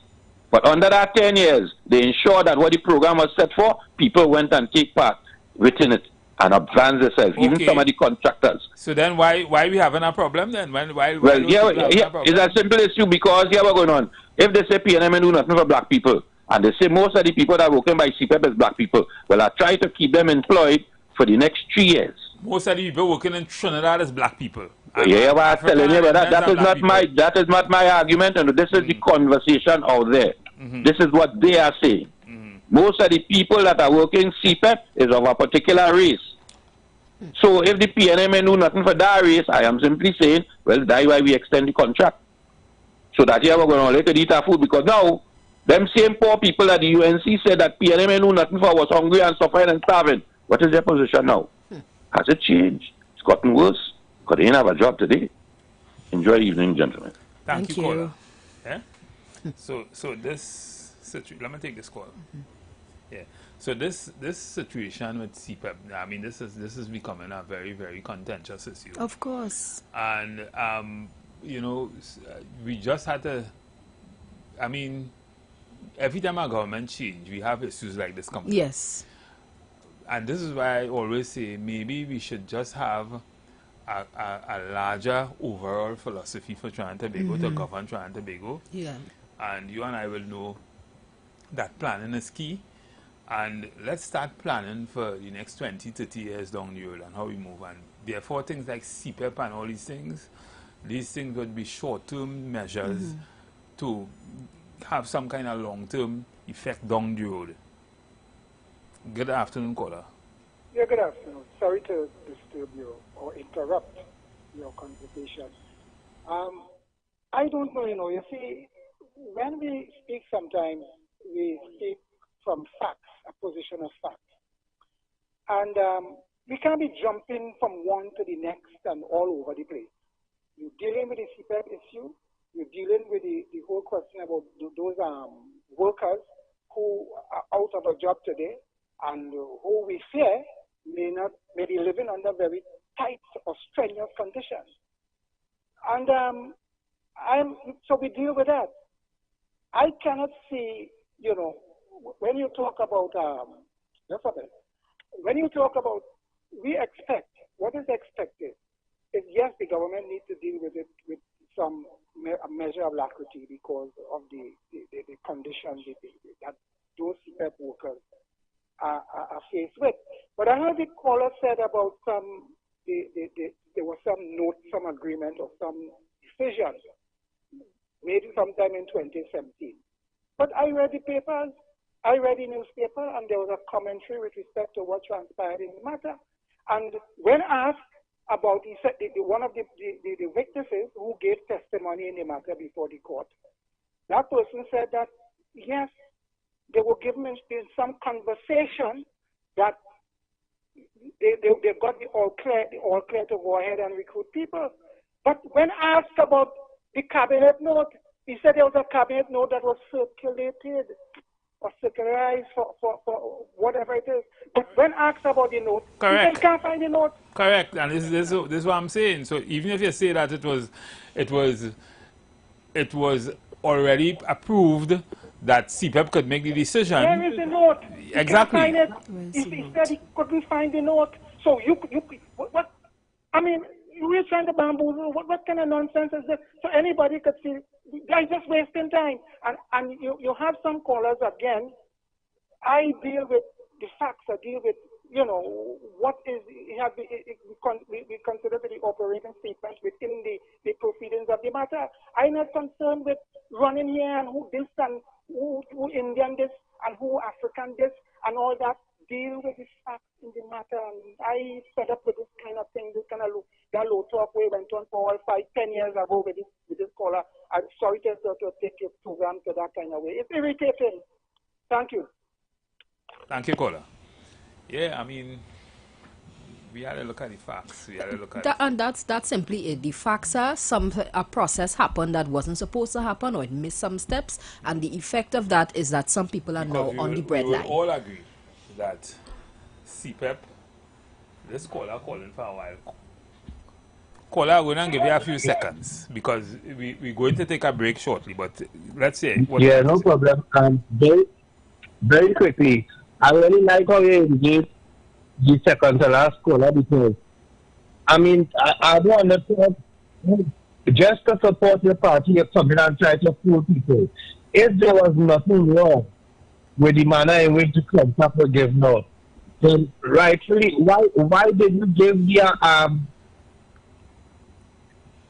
oh gosh, we're going on looking for this statement, but you're giving the impression, sorry, as it had the cabinet note. And then on the next time you're saying there's provision for it to go ahead without the cabinet note. Which one is it really?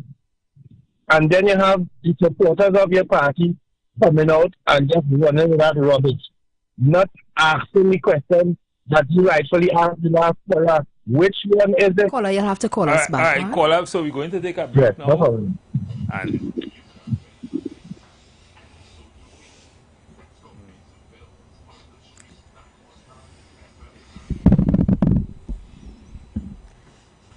the thing is, the turning it into a race issue. Yeah, No, it's not that.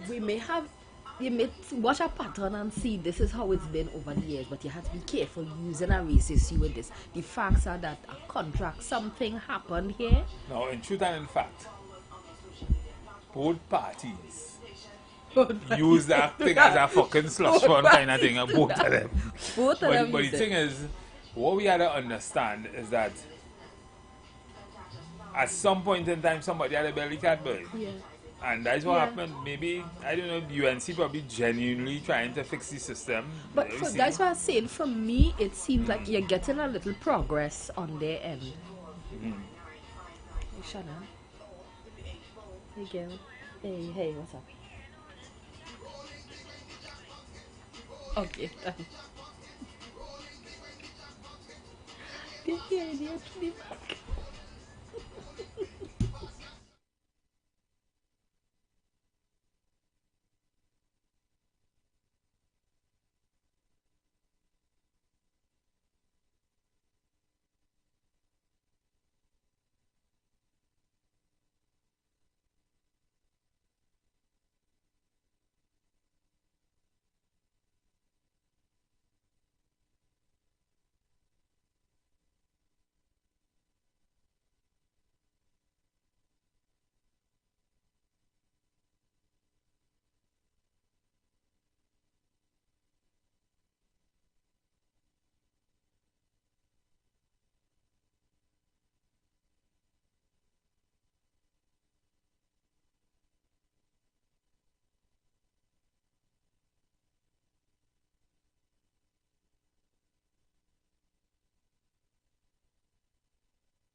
Yes, listeners, we are back.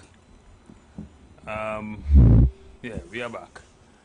And we were discussing a number of issues before we left, including the CPEP issue.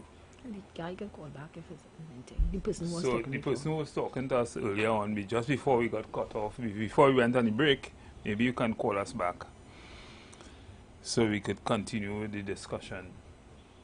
But yeah, Sima, as I was saying, that this issue is an issue both parties, both the Baton and the Feeling side, would have used the program in ways to support or benefit their particular party over the years. And to some extent, it became a galloping horse. But somebody has to, at some point in time, have to belly cat. Yeah. And I think the Baton side, to a large extent, may be attempting to do so. That's correct. And yeah. Now, again, as I was saying before we went on the break, everybody won't be pleased. This is a situation where they will have quite a number of things to dig into. They will have some decisions to make that won't make everybody happy, but such is life, and such is government. The fact still remains that there are people affected on both sides. Let me just take this Miami call. Good evening, sir, and how are you? Yeah, good evening, the Empires. Good evening, Mr. Moya. How are you guys doing today? Hello? Yeah, we are going all right. Right. So we're talking about the CPEP, right? Why looking for solutions now and some to give the government ideas. You see, the CPEP is the less fortunate in society, right? So in making the payment that they get every 2 weeks, I think, right? Every 2 weeks they get payment. They should come out with an initiative that they have a safety payment, like $200 every month, put aside in a savings for them.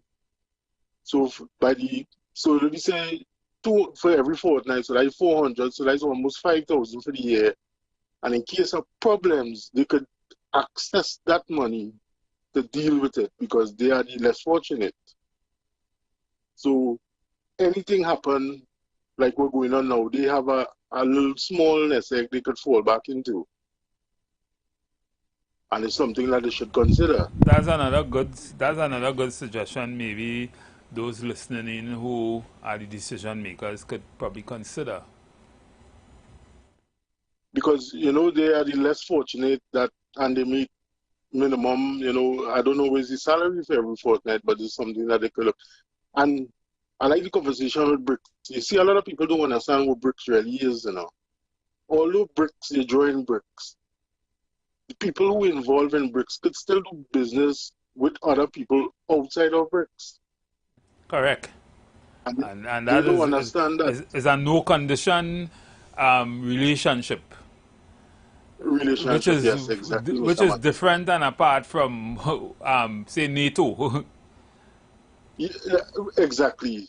Different from NATO. So they don't understand that. And with the Taiwan, where they want to get their hands on semiconductors, but people will know it as chipsets, because everything that you have must have a chip in it.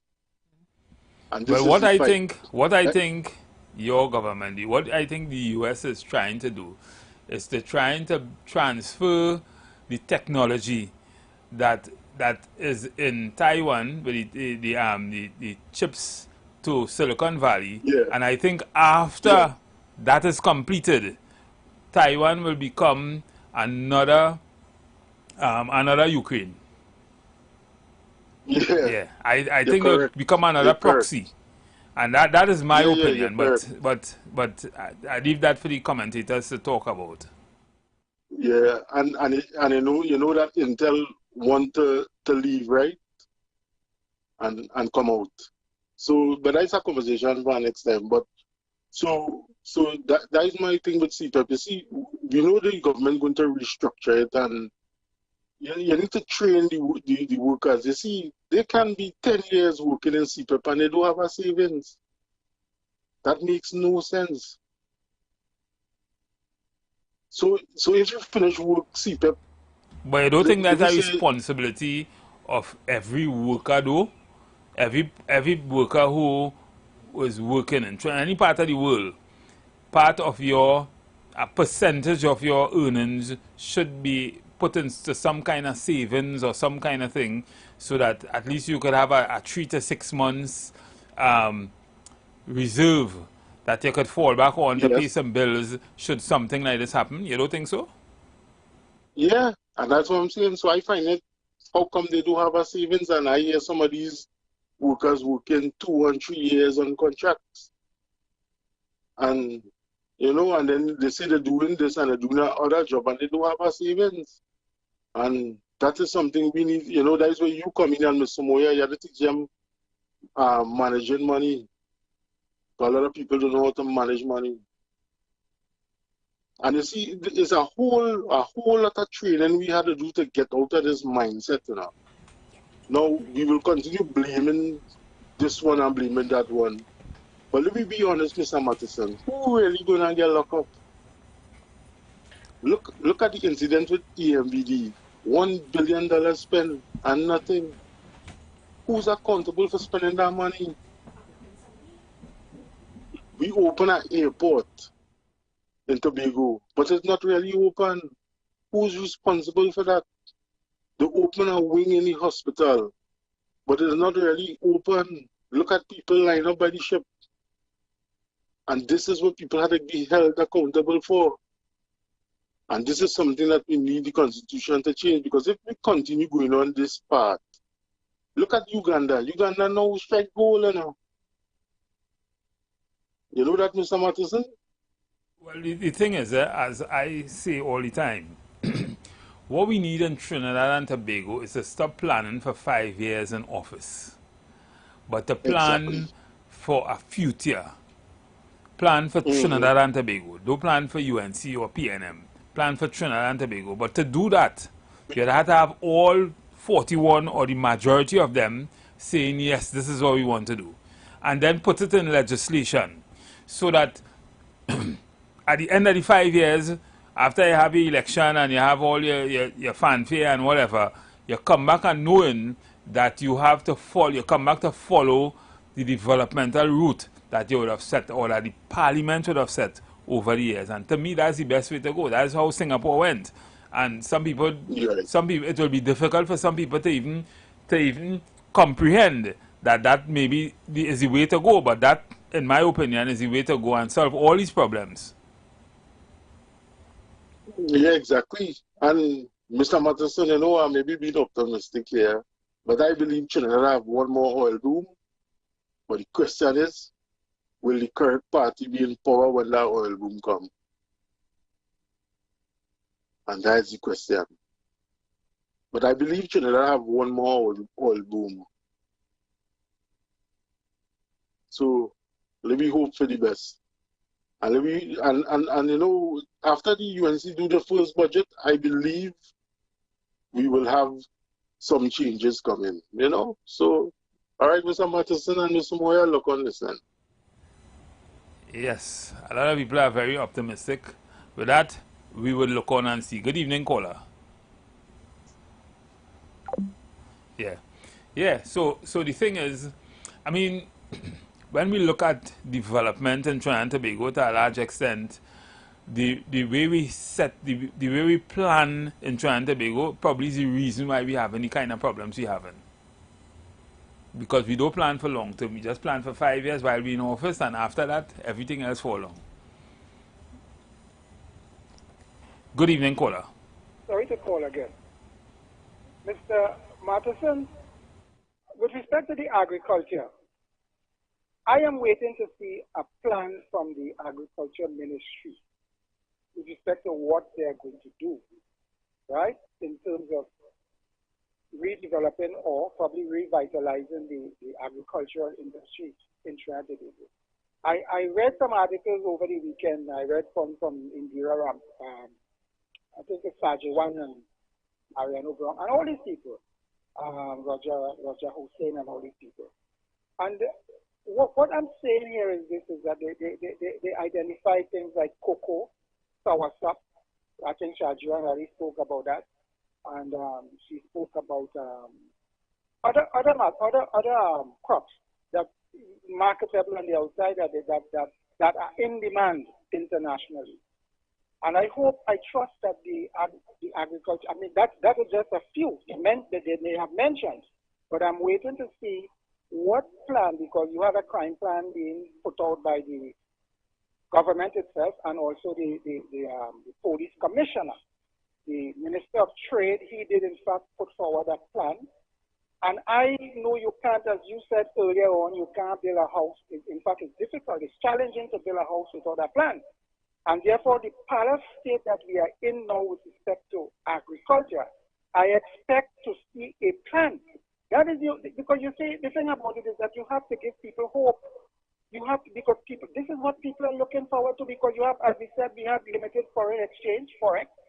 And if in fact we can't continue importing and that heavy import, which result in leakages in the forex, that's the limited forex that we have. And therefore something has to be done. Agriculture is one area we could look at, as they said, and I'm looking forward for that plan. Thank you. Thank you, caller. Good evening, caller. Yeah, so again, tomorrow. You know, I had a call back because we have a serious problem in this country with the shortcomings of our politicians, right? Especially while not having a system in place that forces them to be accountable to the people that put them there. But more than that challenge that we have to face is the challenge that we have to face with the last caller in the last hour, who is pretending like they cannot understand simple English. Mr. Matterson, if something is not required, it is not required. Why would you still give the impression that it is there, and on one hand you say it is not required? And you know what is troubling for me to understand? If it is that was done by the next government, then the same caller would have a greater understanding of what it is the politicians continue to do to us.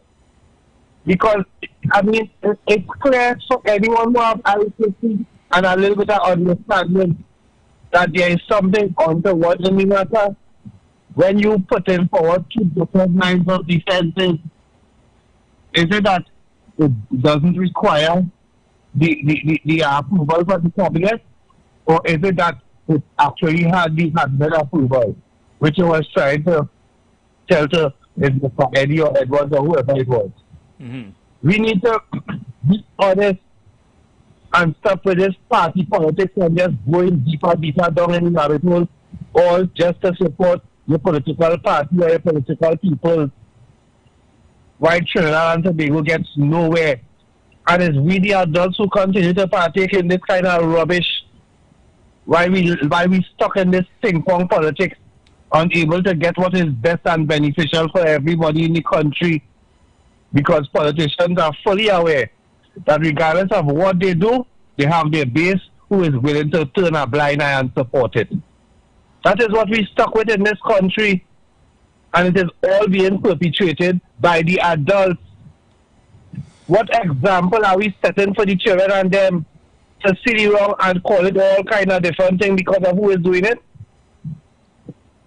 I'm so happy that you engaged the gentleman, and it was clear for you to see that they're really not serious. They're not serious. Answer the question honestly, just like how it have been under Ms. Prasad Bisesa if this was their course of action. Come to justify all kind of thing about 2017 and this and that. Rubbish. Thank you, caller. But you know what is amazing on a lighter note? I was watching a TikTok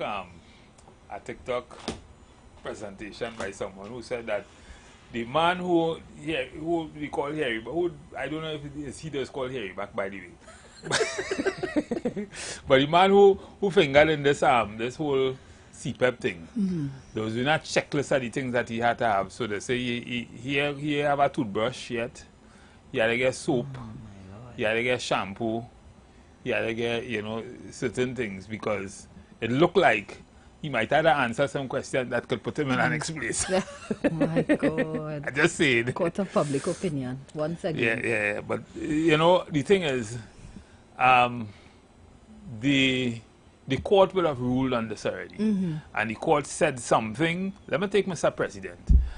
Mr. President, good evening.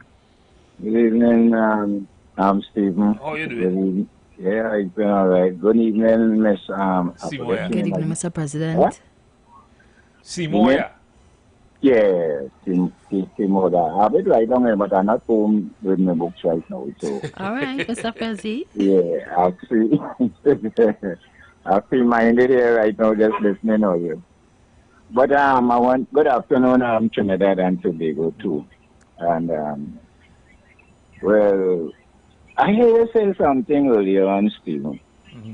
And you know, my consciousness I thought of involving the whole society in politics. That point is already at that time. Because the fact remains is that after slavery, colonialism, independence, whatever it is, many people don't understand the politics of it. They don't even understand that they're not really independent in the sense of we as a people being independent, but we are an independent colony away from the British at the time. Because still we using the British Constitution, so psychologically we being ruled by foreigners straight out. All the education we have, well, even Indian people who have that, well, they might have the culture, but African people basically ruled by a sort of slavery culture, colonialism, still. So when we're talking about getting people to understand politics and things, it had to be a hard and a serious subject. And it could be made easy with a knowing of a certain course, a certain order that will be put into the political system. And it's we to do it, not looking at the 41 people, because we put the 41 people there, they're only 41. And we have an organization that we know where we want to do things, so that when we put in people, and we will be putting 12 as much as the governments that do, because you can't change them. Look at how much people may talk. You can't run PNM, you can't run UNC. Because those are the two people here that hold the fort in Trinidad and Tobago. All the mama guy. That is the point. So then we as the people, we as the poor people, the slaves, the peasants, we have to form an organization, and we're not doing that. We ain't trying to do that. All they claiming that we must do that, because I tired say it made a referee and an empire in the parliament. And it had to be different to the two who call themselves government, opposition, or administration. So your point is very clear that everybody has to be involved in politics. And I'm not saying that he don't like politics. I don't think he's bad. I don't want to call him a fool, because the whole system is governed by a political order, a political consciousness. Everything, almost everything you do, being guided by administration. There is your administration, people. There is your administration, people, where you slaves, you peasants, where you should form an organization long time ago and still ain't doing it, and you're begging the 2-3 people that are there who get selected by massa, the elites. Who you think in cabinet, who you think in the Senate? These people and them who up there, you feel as though you really ready to take 2-3 poor man to put in the Senate, while people who control all the companies and all kind of things, and they had a say, because you have none. If you want none, them have all the say. You give them the money to hold, and you turn in your back every day. You just don't understand politics. That's why. You vote people and you turn your back. If you're voting people, you have to be like the classroom and the teacher up there. If you're paying attention and serious attention to it, you have to be involved, participants into it. That is what the politics is about, because it's a system that you can't get away from. You are a politician by means of you just being a citizen or nationality. And I say nationality, even that. over something, because a citizen is not really a national thing. A citizen could just come on how we think. But if you're a national, how much are we national really understand independent and what we holding down saying Trinidad is we own? Go ahead, Steve. No, a lot to say. I can say a lot. I wouldn't want to keep rolling until tomorrow here.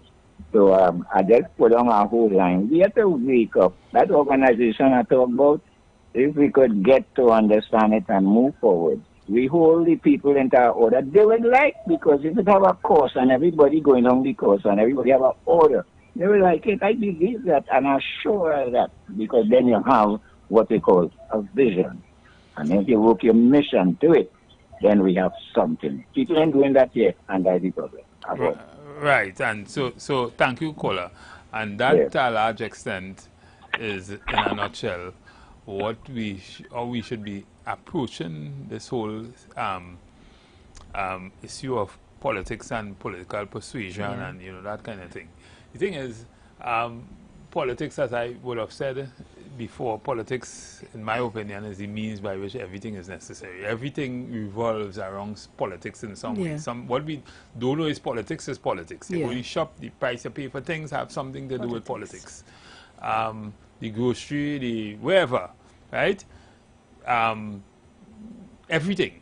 So we had to get accustomed to understanding that we part of a whole political system that we just can't get out of just like that. We rule by a certain order. Without it will be chaos. It will be brutish. Yeah. And we have to understand that. That's it. So, So back to the issue. The issue at hand. The issue that is most spoken of for the last 3 hours would have been the CPEP issue. Let's take this caller. Good evening, caller. Yes, good afternoon, my friend. Good afternoon. One time, man. One time. Well, I was listening on and off. And what can I say? Just what I continue to say. I want to empower, encourage, inculcate, instill in especially, I'm not saying only, especially my African people. Learn something. Honesty is such a lonely word. Let us get ourselves involved in things that is conducive to good living. Stop saying that I can't get work. And when you do get a work, remember the first thing you need to do is prepare yourself for when you're not working. Let us be honest when we have a job. As we go along life's pathway, give a fair day's work for a fair day's pay. If you know what if our citizens be honest in our daily walks of life, like giving a fair day's work for a fair day's pay, how that will go back this country.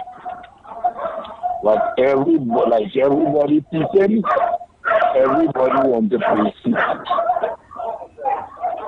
Let us encourage one another, my friend, that we don't need to cheat to be a winner. We don't have to steal to get enough. We could come out here and we could make it if we try. Just a little harder. We could make it if we try. We continue to blame politicians and everybody else, but not ourselves. And my friend, since 19 how long, near see things getting better. Near see things getting better. We will put things in place to ensure that Trinidad and Tobago grow and develop. But we ourselves, government go, our government come, are we making changes? Are we looking at growing ourselves, developing ourselves? How about a popcorn machine? How about a welding plan? How about get yourself involved, brother? Just let us do things to make money honestly. Honestly. Let us support crime. Let us stay away. How will we support crime? By staying away from trouble. Stay away from trouble now. That's what you know is not right. Don't go and get yourself involved now. See about your vehicle now. Go past the inspection now. Don't wait and see the police bad or this one bad. My friend, that's all I can see, yes? Have a good evening, caller. Thank you. Yes, ma'am. Yeah. Now, that caller said something to me that that resonates. Honest day for honest, honest day for honest day's pay. Honest work for honest pay, honest right? Pay, correct. And that's something you would we talk about that all the time. What do you think now? If you were to look at the present scheme of things like negotiation and what wage negotiation, collective agreement, and that kind of thing, what do they focus on a lot? A lot of it is salaries. Salaries, A right? lot of it is salaries. And why do they focus on salaries to a large extent? They say, well, if you look at things, the cost of living, all of these things. But what about focusing on salaries for an equity in what you put out? That's correct. What you're being paid. That's right? correct. Pay for performance. We talk a lot about pay for performance. If people understand that they could only be paid for the performance, unless you have your own business. Yep. You could be paid for whatever. Well, you working in my business, I could only pay you for your performance.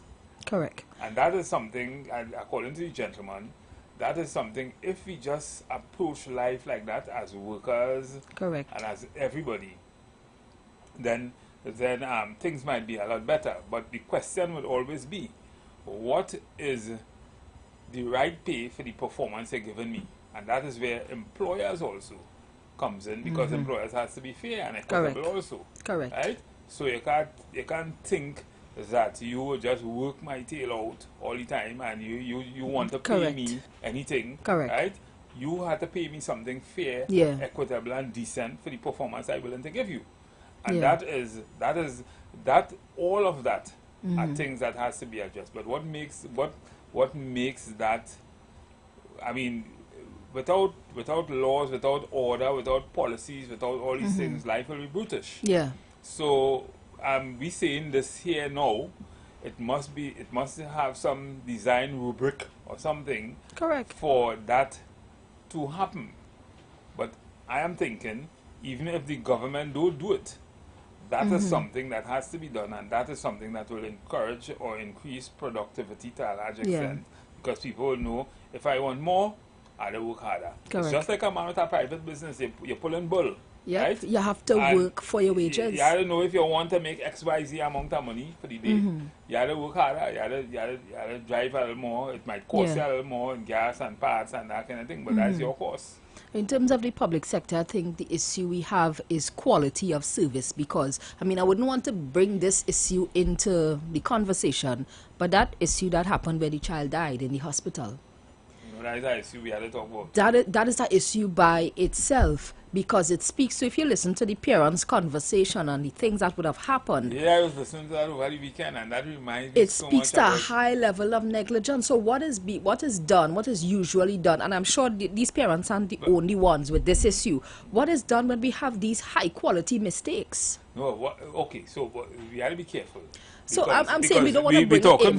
We're talking from what we hear. From what I hear, it sounds like somebody has some questions to answer. That's correct. But with a second autopsy giving a different result. Oh, the second autopsy? But I didn't hear that part. Information is released. So it's a completely different result, and they are saying that the child would have suffered heart failure and brain damage. Based on whatever he has been given, if you read the article. So the public sector is saying one thing, and then the second autopsy says something else. Because I was having a discussion with a friend of mine over the weekend, and she was saying that from what she heard, and maybe she was referring to the same conversation the same narrative yes. that you heard, it was that the young man he went to some camp or something, and when he came back, he had a cough. He was having a cough. But I was saying, when she started the conversation, I would say, well, you wouldn't take your child to a hospital if it's a normal cough. So it had to be some kind of thing something else that happened. But so we don't know what happened. But what was said was that they was giving him some IV, and it was pain. Yes. It was very painful. They give him, right? I'm trying to remember the name of the whatever they put in, and it was painful. The doctor or the nurses say that is normal. Yep. Right? But they had stopped, and he came back to normal. After a while, the nurse came back in and said, the instructions are that is usually the reaction. So I wonder, was it, whether it was the medication? Regardless, and so it's or that something. It's that issue. I have a serious problem with how they administer medication in hospital exactly. and doctors. Because to me, when you ever listen to a foreign ad, and they tell you if you take this, it could cause hepatitis. All the different side it could cause all these side effects. Nobody tell you when you take medication in Trinidad what are the side effects. Yep. So to me, that is an issue. But in terms of the context of performance, if you are having all of these complaints coming out of the public service, then it says something, because to me, some of these same doctors or medical professionals will have their practice, and then you wouldn't get that quality treatment. You will even get better treatment. The parents said that, while the child was dead, one of the practitioners was talking about leg day. Is that the context to do that? What leg day? She should not have gone so hard with her leg day. Leg day is gym. So you are standing over a dead child, and you making those references in the presence of grieving parents. Yeah. So bringing that into the context of performance. So whole things like grief management and all them kind of thing, all those things are things that's right. had to be addressed in the hospital, because sometimes you go in hospital and thing, and the quality treatment is like dogs. So it's not just hospitals. It's hospitals. It's legal environment. But at the end of the day, it's the people still. And that's what I'm saying. So it's workers. You're so desensitized to the situation. You see in that every day. But the people who are not accustomed to, they are traumatized. What is being done with that? And that's all of this will redound to a certain kind of human resource management and understanding of performance. Let me take this call. Good evening, caller. Good evening. Good evening. How are you today? Yes, I'm okay. Thanks very much for taking my call. I was trying to remember the lady's name. Simoya. Right, Simoya. Good evening to of you all and the listeners. I just popped in to say, when you were speaking about the service, the Simoya, every business, every industry, every government, whatever, has to have protocol. Everybody just running anything, right? So it's not a matter of if, when, and where. All you have to do is ask questions, right? What are the protocols that were being, what is normal for a hospital? Like you said, you don't like how they give you. You don't like how medicine is something given in the hospital or something like that, right? Mm-hmm. Yes, but you see, we too shouldn't just take everything for granted. If you are sick in a hospital, a son, a daughter, mother, father, uncle, aunt, or anybody in a hospital, you're not to sit down like a goopy, like nothing. There, you can ask questions, you can observe, you can say why, right? You're not interfering with the people's routine, but there are protocol with everything. And why wasn't people because of this, if something went wrong, we could say, well, right, we're looking for even if they don't have it normally, they will put it in place now. When things happen to like your mother, your aunt, your whoever, if anything happened to them, right? And even if they didn't know then, or it wasn't happening then, because of what happened, you're supposed to make sure, or we're supposed to make sure, that those protocols are continued, especially people in the doctors, the nurses, the people in the service, I'm talking about everybody, should say, well, okay, this won't happen again. And from there, you will learn and go on. But caller, you understand? I can't understand how some people don't. Hello? But caller, do you think that based on the conversation Simoya and I was having, do you think that maybe a solution to some of these problems in society in general, with professionals in society, that they are made to individually as opposed to the government or anybody or any employer or anybody be made to stand the bounds for take the liability for the actions that they have that was perpetuated on the citizen, meaning that if say a policeman and you do something that was outside of the policy, I just using police as an example, or a doctor, and you do something outside of the policy, malpractice or whatever, that you can be sued individually. So that you will now have to you will now have to know, you have to be really sure about what you're doing and the way you're doing it, or that you have some kind of insurance to protect you against that or something like that. What do you think about that? Yes, but I can't see where you're coming from. As you say, what is outside? How do you mean if a policeman does something outside? How do you mean outside? So for instance, you have so many cases where citizens would challenge the government, the Attorney General, on matters like where a worker or a practitioner in the government, in the sphere, would have done something so egregious that a family or somebody take them to court for it, or take the government to court for it. But it was something that obviously could have been avoided. And maybe we should start exposing professionals to malpractice lawsuits and that kind of thing, and maybe that will help them. Listen, all I'm saying, I don't know if the person you're talking about was working and their protocol, there's something he did. It's either he did something or he didn't do it. It's not a matter of maybe. It's if you in line, if it was your duty to whatever. You know, I am not going to carry up nobody, and I don't know. And no, I was just making a suggestion. Proof and evidence and all this kind of thing. All I'm saying is we should hold anybody who attending to us wherever they're serving us, hold them to the highest authority. Right. So if you want to hold them to the highest standard, then it must have consequences for your action. Yes. Right? But so, and that's what I'm saying. I am not going around, yes.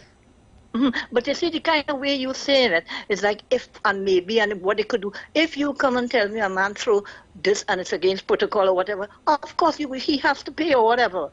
But you see, it's all a matter of that is, you have to get evidence and all kind of things, right? So that's where we supposed to hold the people accountable. In the meanwhile, again, the evidence, the act has already been done, and somebody is aggrieved by it. Yeah. Somebody's hurt by it, and somebody needs to be compensated for it. So in the meanwhile, you have some kind of insurance or something to deal with that. But you kind of solve the problem on one end. The consequence to that might be the person either lost a job or they lost the license to practice or something. But right, we solve the problem. Protocol once. Right. When that person take that job, he knows that in case of malpractice or whatever, you know, he has to pay. I believe in holding the person responsible to pay. Whether it's a government minister or whatever it is, I firmly believe that they should pay or not, you know, they should pay, you know, dues instead of waiting for, sometimes it's the people pay and whoever pay and all kind of things, you know, but that's just my little thing. But I find once you hold the people and they themselves have a integrity when they're working on things, it will go a long way, you know? Okay, thank you. Okay, thank you. Yeah. So, Simoya, that's another dimension of this whole thing, right? Yeah. And the other dimension is that, okay, so when we look at what happened with that gentleman, when we look at what the things that happened in the hospitals, yeah, in the schools, yep, in police. Even in the legal fraternity as well, in terms of the public engagement. You have situations, and these things happen. These things happen, but in real first world nations, people are held responsible. Yes. Right? People, this shouldn't fall on the government. If you come in here, say trained to do this, you know everything. Unless it was bad drugs or something, right, that they could investigate and find out. You do something that was the wrong thing, you should be held responsible. Because you don't go on to a commission of inquiry and all that kind of thing. Yes, while the family suffering or somebody suffering for what you do, and when you could have had some kind of malpractice insurance or some kind of thing to take care of that in the meanwhile. Just say. Yeah? So I'm thinking that maybe that is something that we will have to explore. Even HR could explore. It's too many incidents of these things happening. Yeah, let me take this call. Good evening, caller. Caller?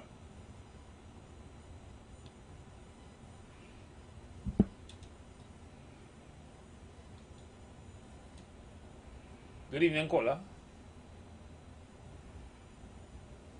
And yeah, this caller at all. Caller, good evening. I know what I'm there. Yeah, good evening, caller. Yeah, good evening, the Empires again. And Mr. Matheson, you are quite correct. But let me give you an example across here. That negligence that happened to that child, right now that doctor would have been in suspension, plus the nurses under investigation. And you know what's the outcome when you find negligent? You lose your practice. And you are responsible for it in court. And you see, this is the thing. Look at children across here. They take particular caution with children over here. I have a flash drive with my kids with all the documents stating what they are allergic with, what vaccination they got. And every time that I go to ER or anywhere, I have to take that, and they will have that records.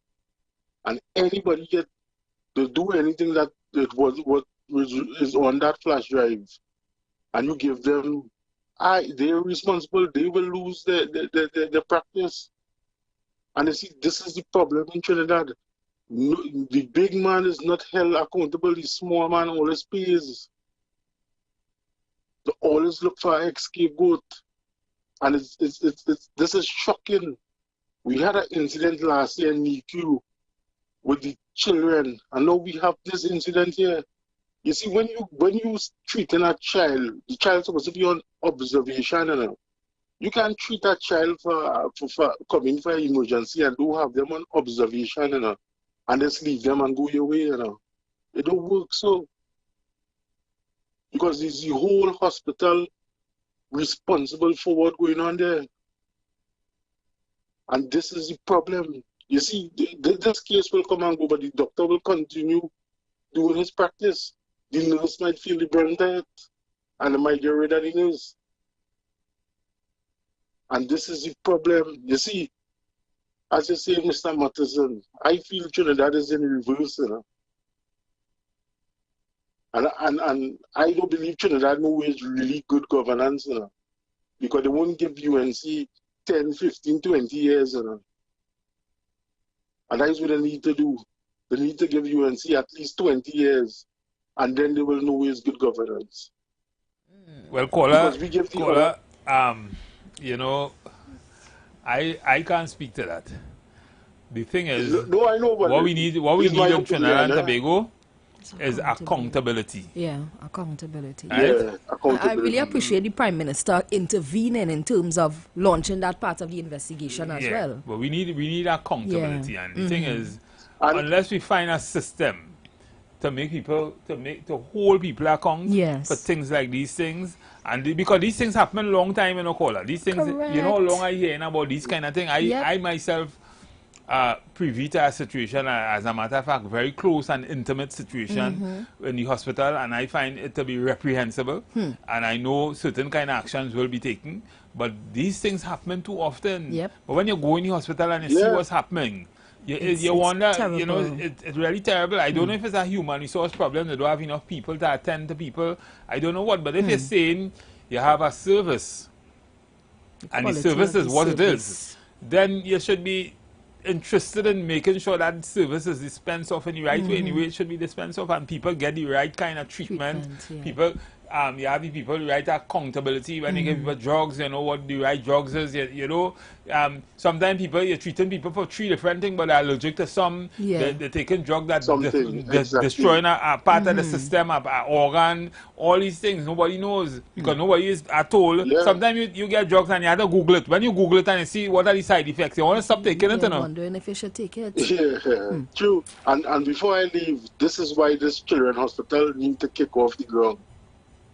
We need to deal with children alone in that hospital, so they will take priority in the children, not have it with adults and children. And this is something that it needs to be done. And I know UNC will get it done because that was their project. All right, look on this thing. Yeah, thank you, caller. Yeah, at the end of the day, when you look at all these issues that coming up all the time, it's a lot. But it always comes down to that accountability. Somebody have to be accountable for it. Everybody had to be accountable. And the caller before who talk about pay for performance, who talk about a fair day work for a fair day pay, all of them is saying the same thing, but why not happening? Correct. Every single area of public service, you see the same thing. You go in customs, you're sitting down for hours waiting on things, and you see people just sitting down. They're going on lunch, not taking into consideration that have hundreds of people waiting when they could just have the resources you stagger the time people come in. So people who come in for 9 o'clock, right? You have people who come in for 7 o'clock. You have people who come in for 8 o'clock. So you always have so you always have people there for lunchtime. People who come in for certain time will take lunch 10 o'clock, 11 o'clock, 12 o'clock. So you don't have to break. You always have people there to serve the people. But I don't know. And unions they say nothing more that. In fact, the unions defending that. This is what my issue is. So we come into the table to talk only about salaries, but we are not talking about the behaviors of staff, so the all productivity. Of us, everybody, all we're not having those elements of society have to come together to fix Trinidad and Tobago in the way it should be fixed. That's correct. Because everybody must understand what is the importance of doing that. What is the importance of people working around lunchtime? Correct. Right? What is the importance of people paying attention to the drugs they give people? What is the purpose of, what is the value of people being held responsible in the hospitals and all these things? When a patient escort could say that we're not moving this person because they're too heavy, right? And you have equipment to move people, right? And as a result of that, a woman suffer permanent damage from a stroke. Wow. For which she could have, she would not have, so she might have been able to walk out the hospital the next day because they have drugs to mash up blood clots and that kind of thing. If you get treated in the first 3-4 hours, and these things are easy. You can just Google it. You can see these things on YouTube. All doctors telling you the same thing. So it then says to me that for the person that do not have the financial resources to access proper health care, is it that they are all doomed? And but that too is overly exorbitant, expensive, if you don't have right? The resources, but even you have to rely on the state. Private hospital don't take it just so, you know.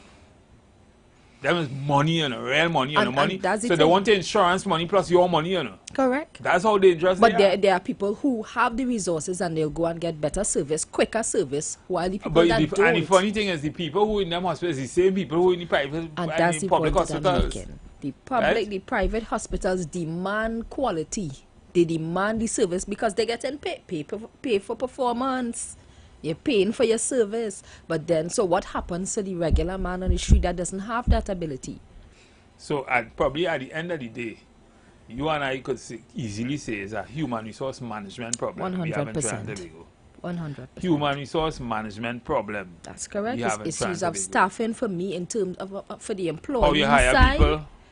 There attitude towards work. I see it all the time. The exacting behaviors. Because the union will argue that case, but they won't argue when their people are doing the wrong thing. They will not come to the table and say, this late coming is not appropriate. Yes. This is not part of your terms and conditions, so you deserve that letter. And in truth and in fact, even with things like late coming and things, that intervention to deal with that. Correct. You don't have to penalize a person for coming. No. Find out why he coming late, why he or she coming late. There are other things that's happening. And probably stagger the hours or do certain things. It has all kind of intervention for these things. For some reason, the people who supposed to be understanding that and who managing those things, they don't pay the right kind of people to tell them this is what they can do. So that's why they need to call millennial consultants. Yes, everything. no, serious. Everything become punitive one. Correct. We end up talking about it on radio, like if it's a bad thing. Yeah. But really and truly, something that should be normal for a normal society, a normal